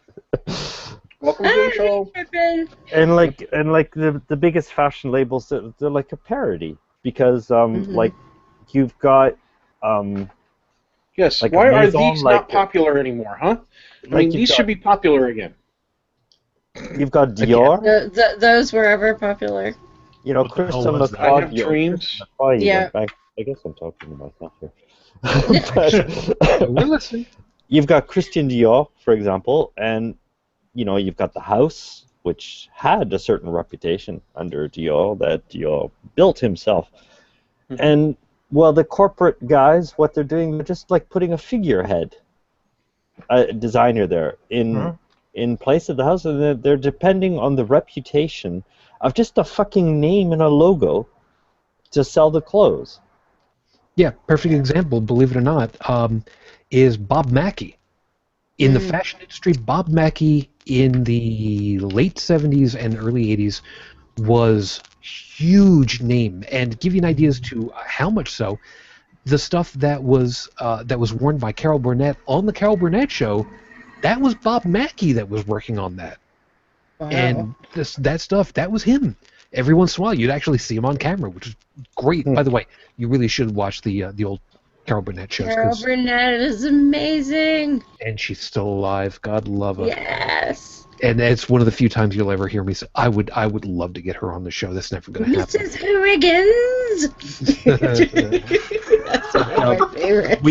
We do have a question that came through, or at least a piece that came statement. through. Yes, from Trippin' Fool. Thank you again. Who went ahead and said, no worries, man. He's saying it took a little while extra to find you guys. It's okay. We're always here, almost, except for those few times. And had put, and there's going to be a little bit of a problem. I'm going to get this one. Quote, once the fairness doctrine was shredded, news was turned into entertainment.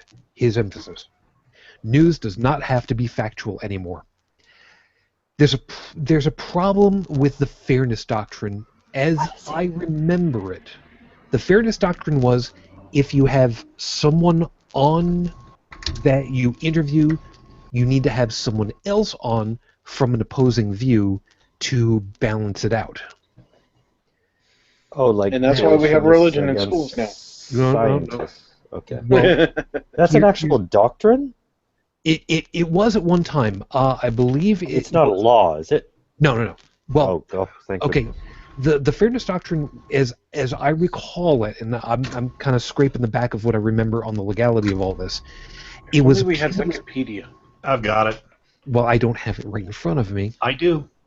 Fine. Short version is. Short version. It was introduced in 1949, and it required that holders of broadcast licenses, i.e. TV stations, had to present controversial issues of public importance, but to do so in a manner that was honest, equitable, and balanced. Which meant, again, facts, figures, there's the news, there's the... I hesitate to use the word truth because... It's okay. But they presented the facts. It was the classic news that we always saw at 6 o'clock and first at 11, then at 10 when, well, at least for us, when CBC decided to make it an hour earlier so that people like my dad weren't up till all hours, watching the news. Now, The FCC eliminated the doctrine in 1987, and in 2011, the FCC formally removed the language that implemented the doctrine. Why? From what? Sorry? Removed it from what? From a Probably, law? probably from its own charter, which... So it's not a government law. It's it's an internal. It was an internal like for instance the charters that govern things like the Canadian Medical Association aren't necessarily legalistic, but it's a self-governing body. So, okay, so it's kind of like the coal industry policing its own pollution. Yeah. So this was the. No, this is a different thing. Okay. The way that it works over here, the FCC is the organization that manages, amongst other things, broadcast radio and television. Now, this doctrine was effectively a piece that said, this is something that you need to do in this particular fashion in order for us to continue granting you access to the radio spectrum. And if you don't do that, we will not renew your ability to be on the air regulated, because you're not allowed to be on the air if we don't regulate you. And so FCC rules are actually government recognized? Yes, I'm sorry. I'm using the acronym, and I'm the initialization, and I'm not spewing it through. FCC stands for the Federal Communications Commission. Oh, They're okay. the organization It is government. Yes, they are the part of the government that says this is how radio and television is going to operate, and that's all you can do. No, that's okay. It's okay.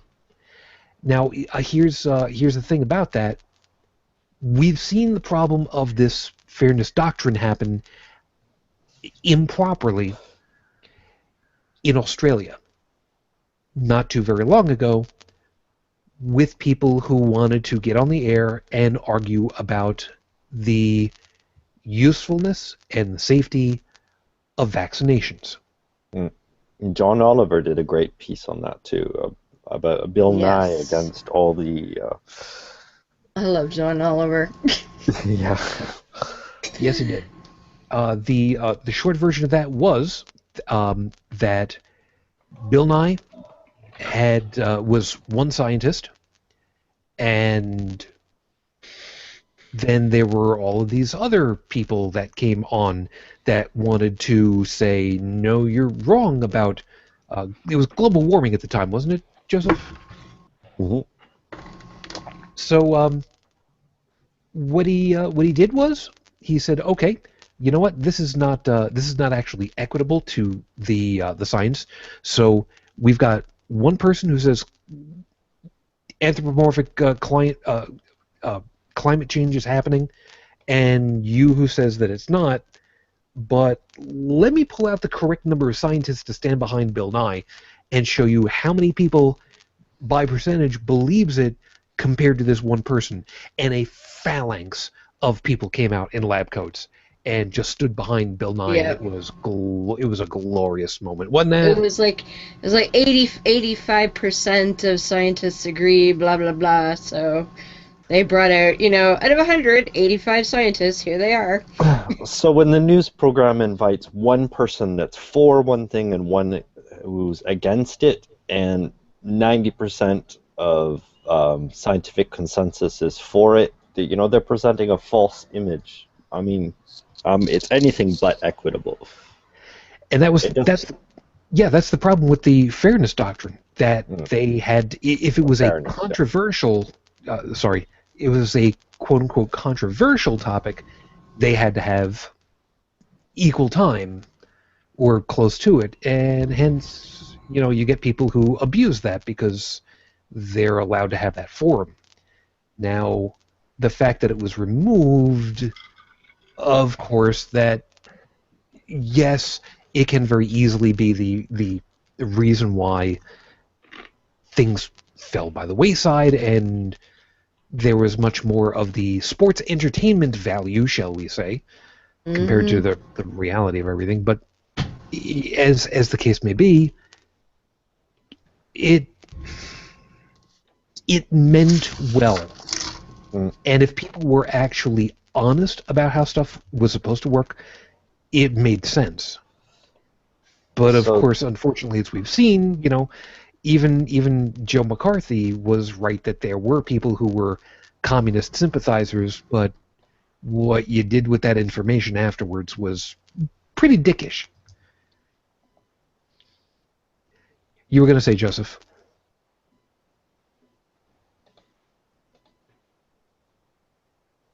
Okay.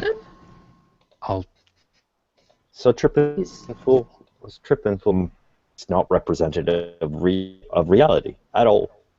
You totally garbled up. Oh, yeah. Sorry. I said, yeah. I was just saying the Trippin' Fool. It's a rather unfortunate name. He had a good point. And if I could tie that back in with the Obama thing, I mean, it's just basically another episode of media painting a picture that's not at all reality. I mean, there's no reason behind it.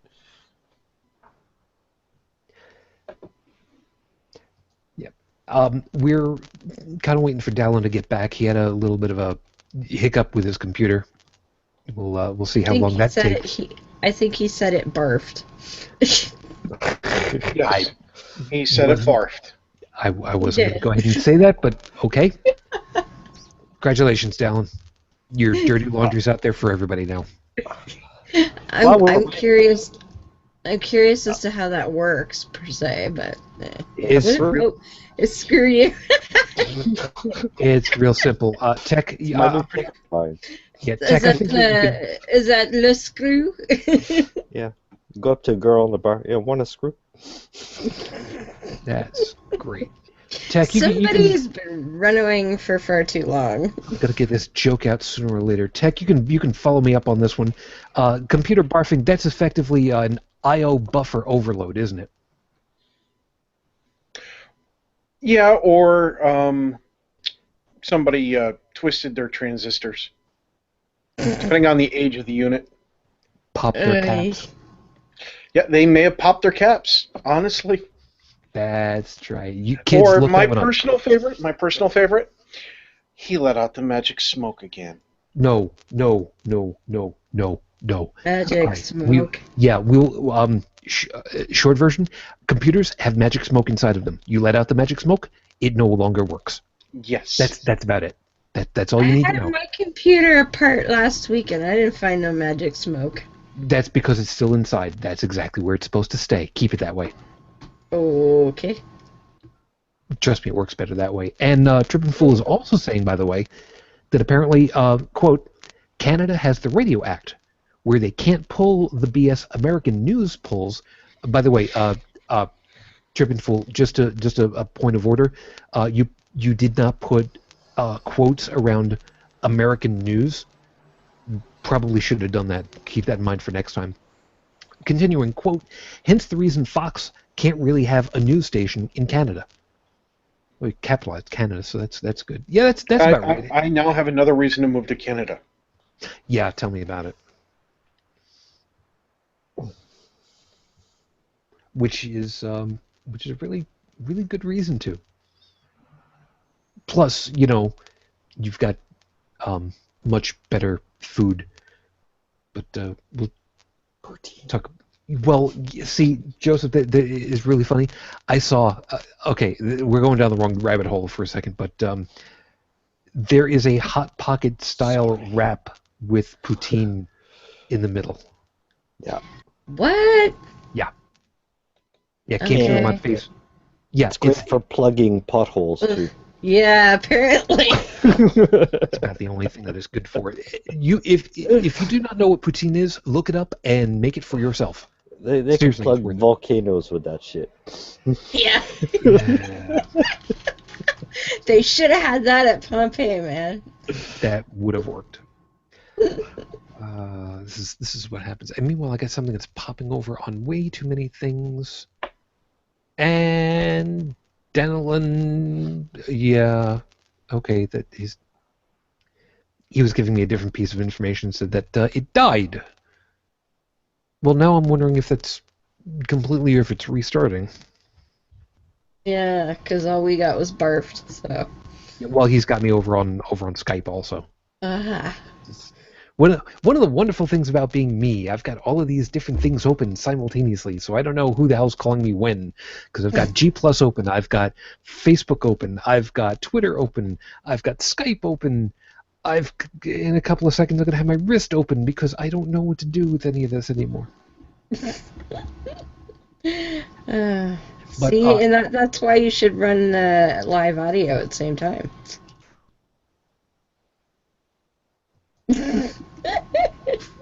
Not helping. Thanks, though. Appreciate that. But it's yeah. I'm trying to figure out where I'm gonna end up finishing off over here. But we've only got a couple more minutes. I think we might as well just call the fluffer. Get to wrapping. I don't have one. I'm sorry. Let me reword this. I don't have one conveniently located. How's that? So if anybody wants to set up a charge account with me for a Bad Dragon, that would be wonderful. That's 1300 Elmwood Avenue, Buffalo, New York, 14222. Carefully and good luck. I've been saving my money. I can never afford the things that I want. I really can't. Anyway, so since we have to get rolling over here, unfortunately, Trippin, I'm gonna read over the last one that you got over there in a couple of moments, and Dalan may be able to make it in a couple of moments. He's working on the machine. We'll see what happens with this. Heretic Woman, I'll start over with you. What pieces would you like to finish off with, if anything, at this point? I know we've gone through so many different pathways at this point, but... Well, to me, the whole thing that we started off with, what really is the president going to do if he goes to a flood zone or a tornado zone or what? What's he going to do other than walk around, get his photo taken, and be like, America's behind you? Like, he can say that from the Oval Office if he needs to. Like, I don't understand why people are getting all bent out of shape over it. As long as, the guy takes the time to acknowledge that there's been an event, does whatever he needs to do to direct resources or whatever. That's the important thing. Like, whether he and just because he happened to be playing golf at the time, who cares? The man deserves to have a few hours of recreation time, or he's going to go off his rocker, and then we're going to end up with, somebody like Trump. So, let the man have his golf round. It's Wasn't Bush playing golf during 9/11? Probably, No, he was reading... my pet. But he was reading a book to kids. Yeah. Yeah, but a little while before 9/11, he was interviewed. I think it was he was actually questioned about his foreign policy, and I remember he basically verbally flipped off the press and said, "Now watch me make this drive." Mm-hmm. He was actually golfing while he was being interviewed. Yeah. But and I mean, Obama. What's like? You missed the first part, Dalan. I was just saying, what's he really gonna do if he goes to New Orleans and he stands around in all the muck with all the other people? What's he really gonna do? Yeah. Queen wave. Yeah, like, we don't care.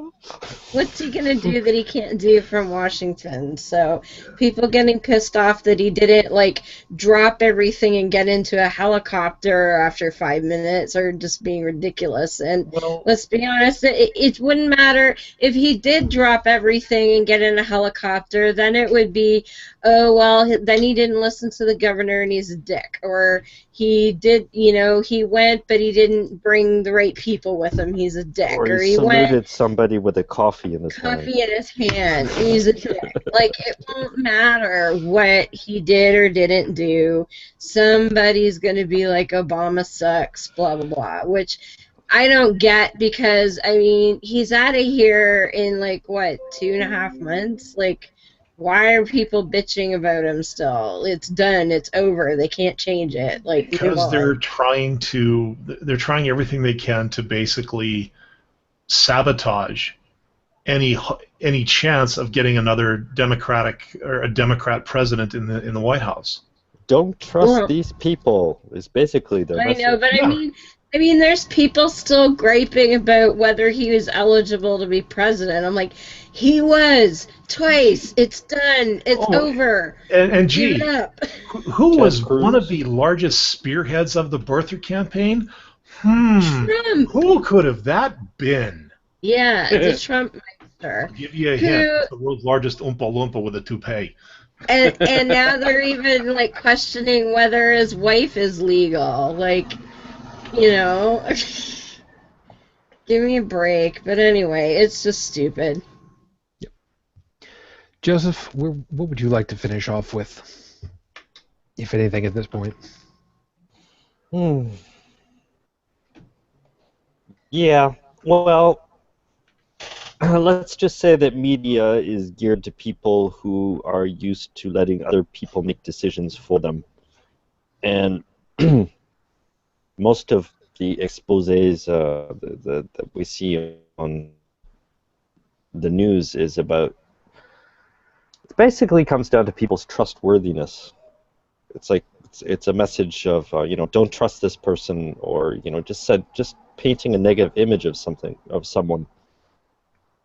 And, that kind of message only appeals to clan-minded bigots, basically.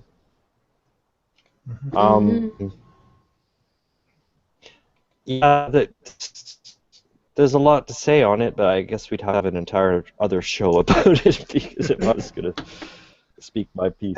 But, the public is not questioning anything it sees. And because of that, they're not holding anyone accountable either in politics or the economy or anything.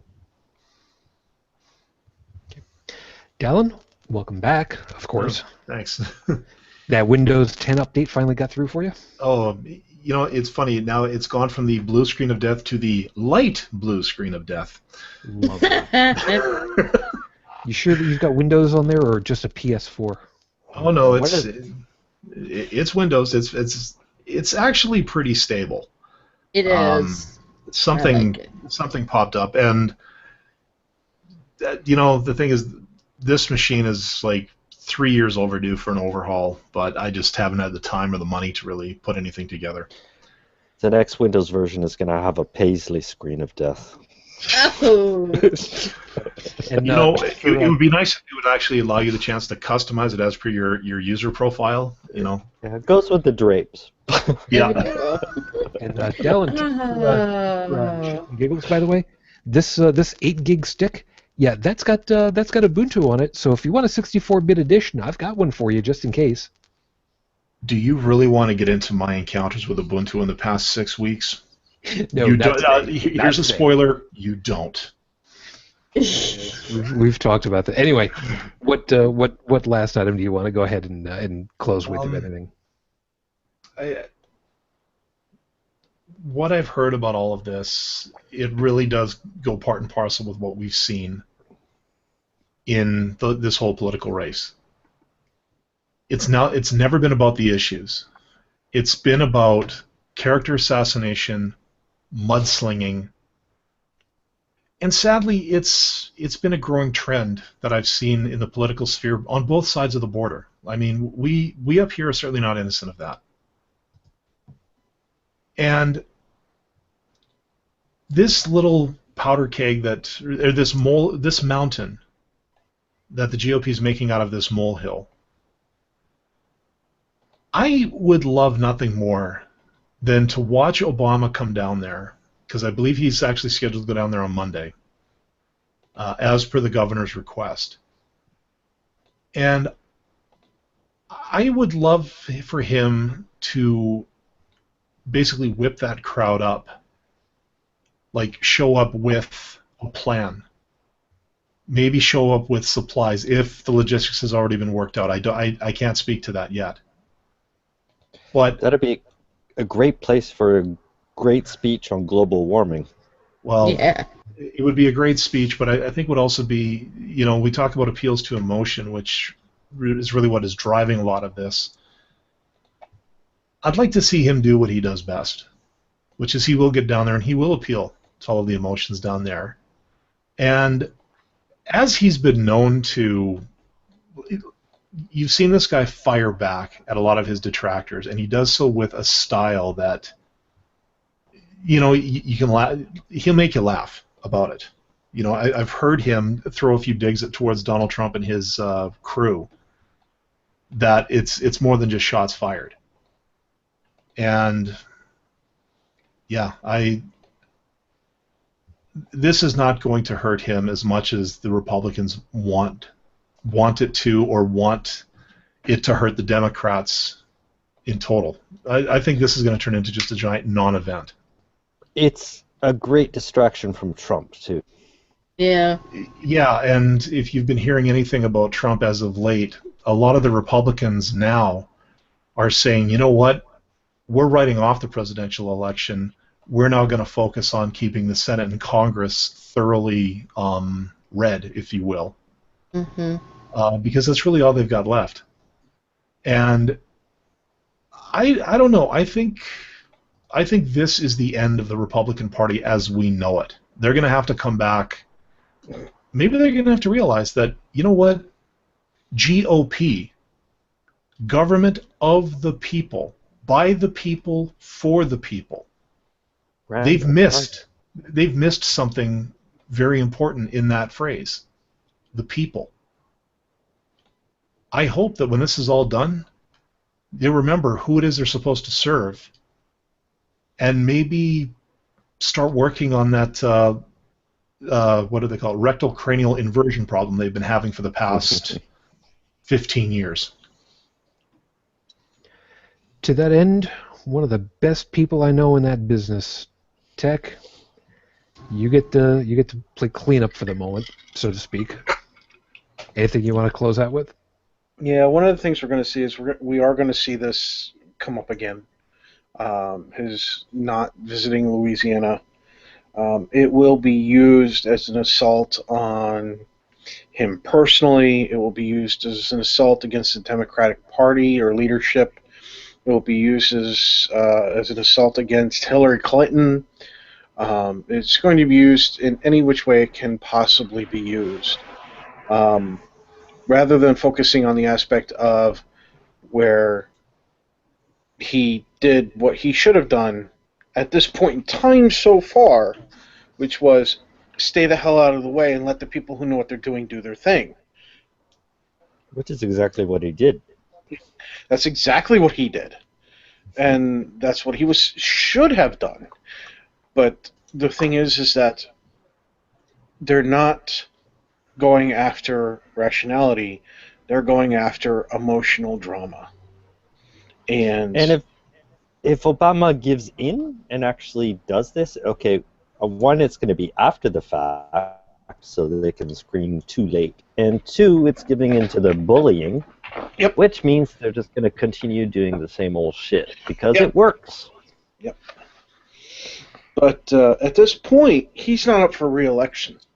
So the amount of harm that it can cause for future Democratic candidates is actually minimal.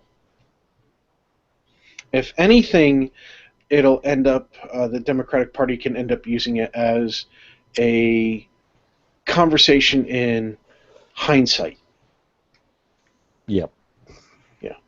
So, had he been up for re-election, let's say the minimum terms were 3, he may have chosen differently. At this point, he chose correctly. I'm glad he did. I'm glad he listened to the governor. I'm glad he's letting the people go in who know what they're doing to go in there and take care of things.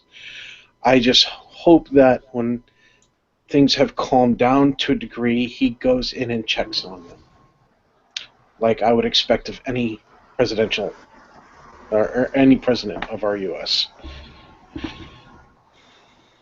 That's pretty much the same thing that I would hope. I mean, just like with any good person running a company, yeah, every once in a while you want to check and see that stuff is working the way that it's supposed to. Your director of emergency operations, FEMA, especially as was mentioned, Trippin.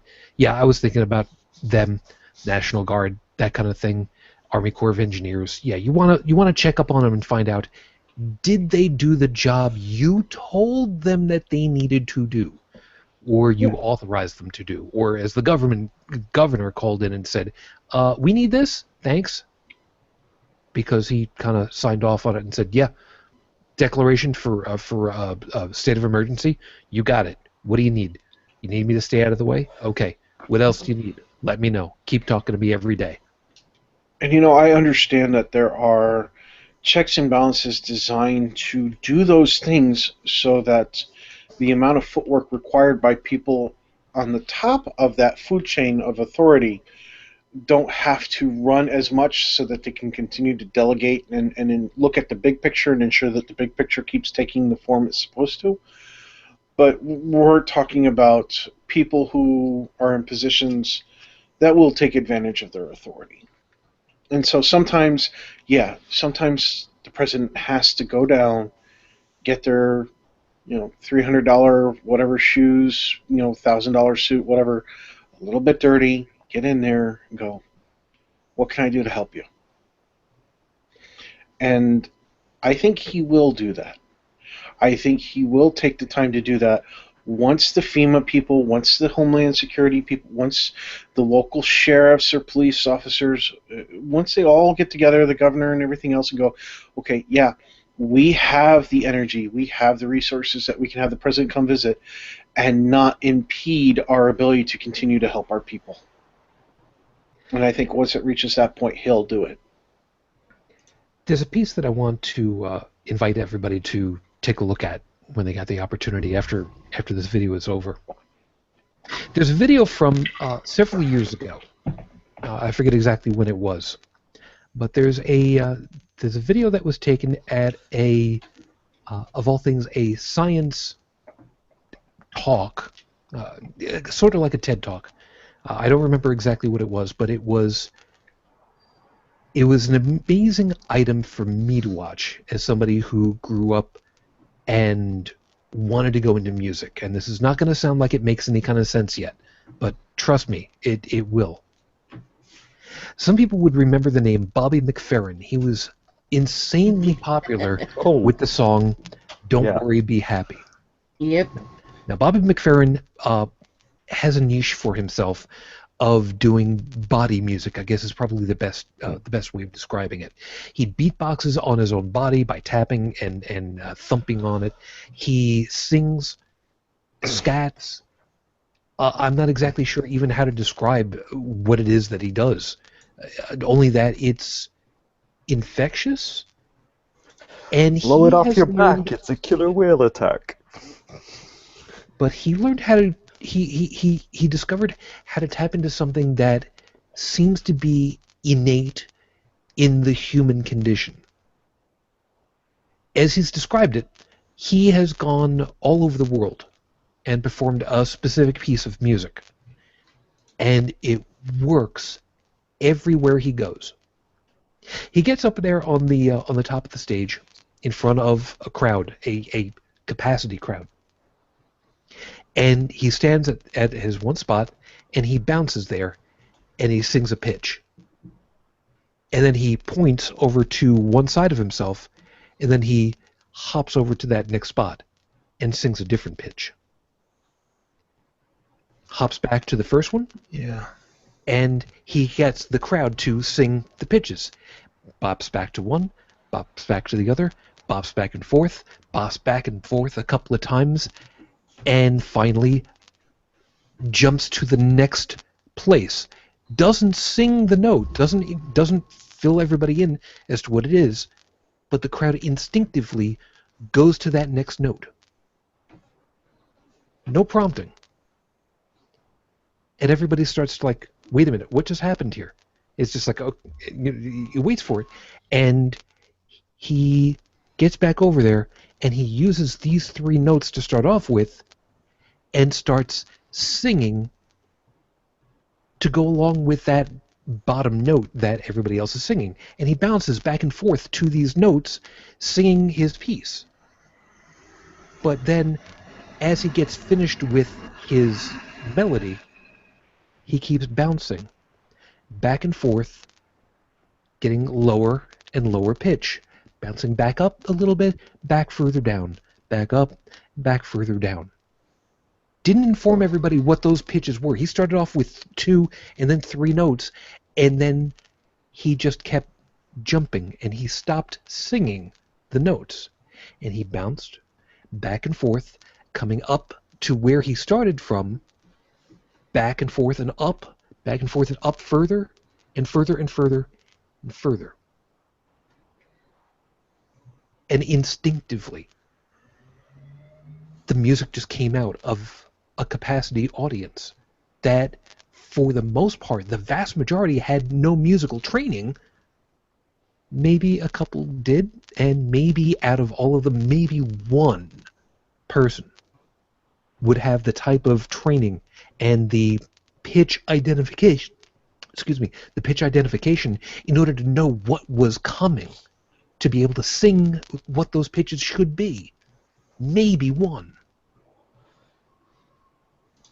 But innately, he is someone who has the niche, the ability, the perspective, the expertise to be able to guide a room, an audience hall full of individuals who otherwise don't have the expertise that he does, to inspire them, to guide them, to make them do music. But it's something that's inside of all of us. Something that he's found everywhere he goes around the world. When he performs that, everybody does it. Everybody can do it. I have never seen the likes of this before. And I will find the video on YouTube and I will link it into the show notes so that you can take a look at that for yourself, because it is, as someone who loves music, it is a glorious moment of just everybody's on the same page. A good leader is someone who can do that, who can get people inspired enough to do the job that they can do well. Or even better, to get people who just want to try and do the job, even if they can't necessarily maintain a stage and an audience hall and clean up on aisle 3. As always, everyone, thank you very much for being with us tonight. We hope that you found something worthwhile in all of our perspectives and found something fun to think about and talk about for tonight. As always, Trip and Full, thank you very much for chiming in. Sorry I couldn't get to all of your stuff, but of course, you know full well, I'm going to make sure that we read all of it. So, thanks, appreciate that. As always, I want to thank the panel for being with us. Joseph, of course, thank you very much for your time this morning. Is there anything that I should be checking on and plugging for you for tonight? No, not for me. Just a quote for a closing note that I read the other day. You know, today with technology, we're being flooded in information while drowning in a sea of ignorance.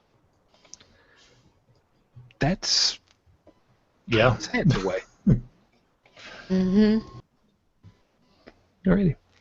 Unrenowned Tech, thank you very much for your time this morning. I hope that you have a good sleep. And anything that we should be plugging for you other than that you want to be kissing digital dog cows, semicolon? Nope. Close enough. As an aside, Brigid had to take off a little bit early, so on behalf of her, thank you very much. If you'd like to check out her blog, you can find that over at brigidfitch2112.wordpress.com. It is, of course, linked in the show notes. Heretic Woman, get over to you now. Yes. Thank you very much for your time this morning. The clock is... You have a black pussy. Yes, I do. Say hello. That's Callie, the other Callie. I would never call Callie a pussy to her face. No, but she did tell me I could call her Callie Boo like this one, so, you know. Oh, that's perfect. For those of you that are listening to the audio section of the podcast, you're welcome. So go ahead and plug all of the things if you would. Well, of course, tomorrow night, because it is Sunday now, Beyond the Trailer Park Monday night at 9:30 p.m. Eastern. This week we are talking to, we have an honorary pussy here, goodbye. We are talking to Big Black Gay Dave from the Wayward Atheist podcast. So that'll be fun. He's going to join us and tell us what it's like from the perspective of a black gay atheist, which we being a bunch of white ladies would have no idea. So that's going to be fun. So that's 9:30 p.m. Eastern. Of course, we are now live on Spreaker at the same time that we are live on Google Plus/YouTube for however long. Yeah, that's going to be fun to figure out in the future. But yes, do come and join us because it's going to be fun. I don't think there's anything else besides that right now. So, yeah. Dalan, thank you very much. Have yourself a good morning, and plug away because I know that you got some stuff that you've been working on. Well, just right now I got the blog. Probably the only Tumblr site that is 100% BS free. robotechtiger.tumblr.com. Yeah, don't worry. If it gets too late in there, I will move it. That's all I got for now. Of course, working on a few other things in the background. Nothing I really want to make public just yet because it's all preliminary. So hopefully we'll have some news in the next, let's say, a few weeks or months, or a month or so from now. We shall see. Fair enough. And of course, thank you very much for doing the work that you have on the audio portion of our show. So thank you for that. Yeah, no problem. Okay. So for those of you that would like to chime in at any time, feel free. You can send us an email over at podcast@holycrapthevlogcast.com. If you want the audio podcast section, swing over to holycrapthevlogcast.com. All of the links that you need for that, as well as all the social links, are all available for you over there. The voice... I'm getting a little bit tired. I apologize. I'll explain in a couple of seconds. The voice line, of course, if you'd like to drop over onto that, is 859-HCTV-554. One of these days I will actually memorize it. 859-4288-554. I am a little dehydrated, and I can tell you that because my contact lens wants to pop out of my eye. Ugh. That's the only time that starts to have happen. Yeah, I've not been drinking nearly enough water today, which sucks. But hey, look at the bright side. It's oh dark stupid in the morning, so I'll be able to go to bed and take them out of my face and let them soak for hours.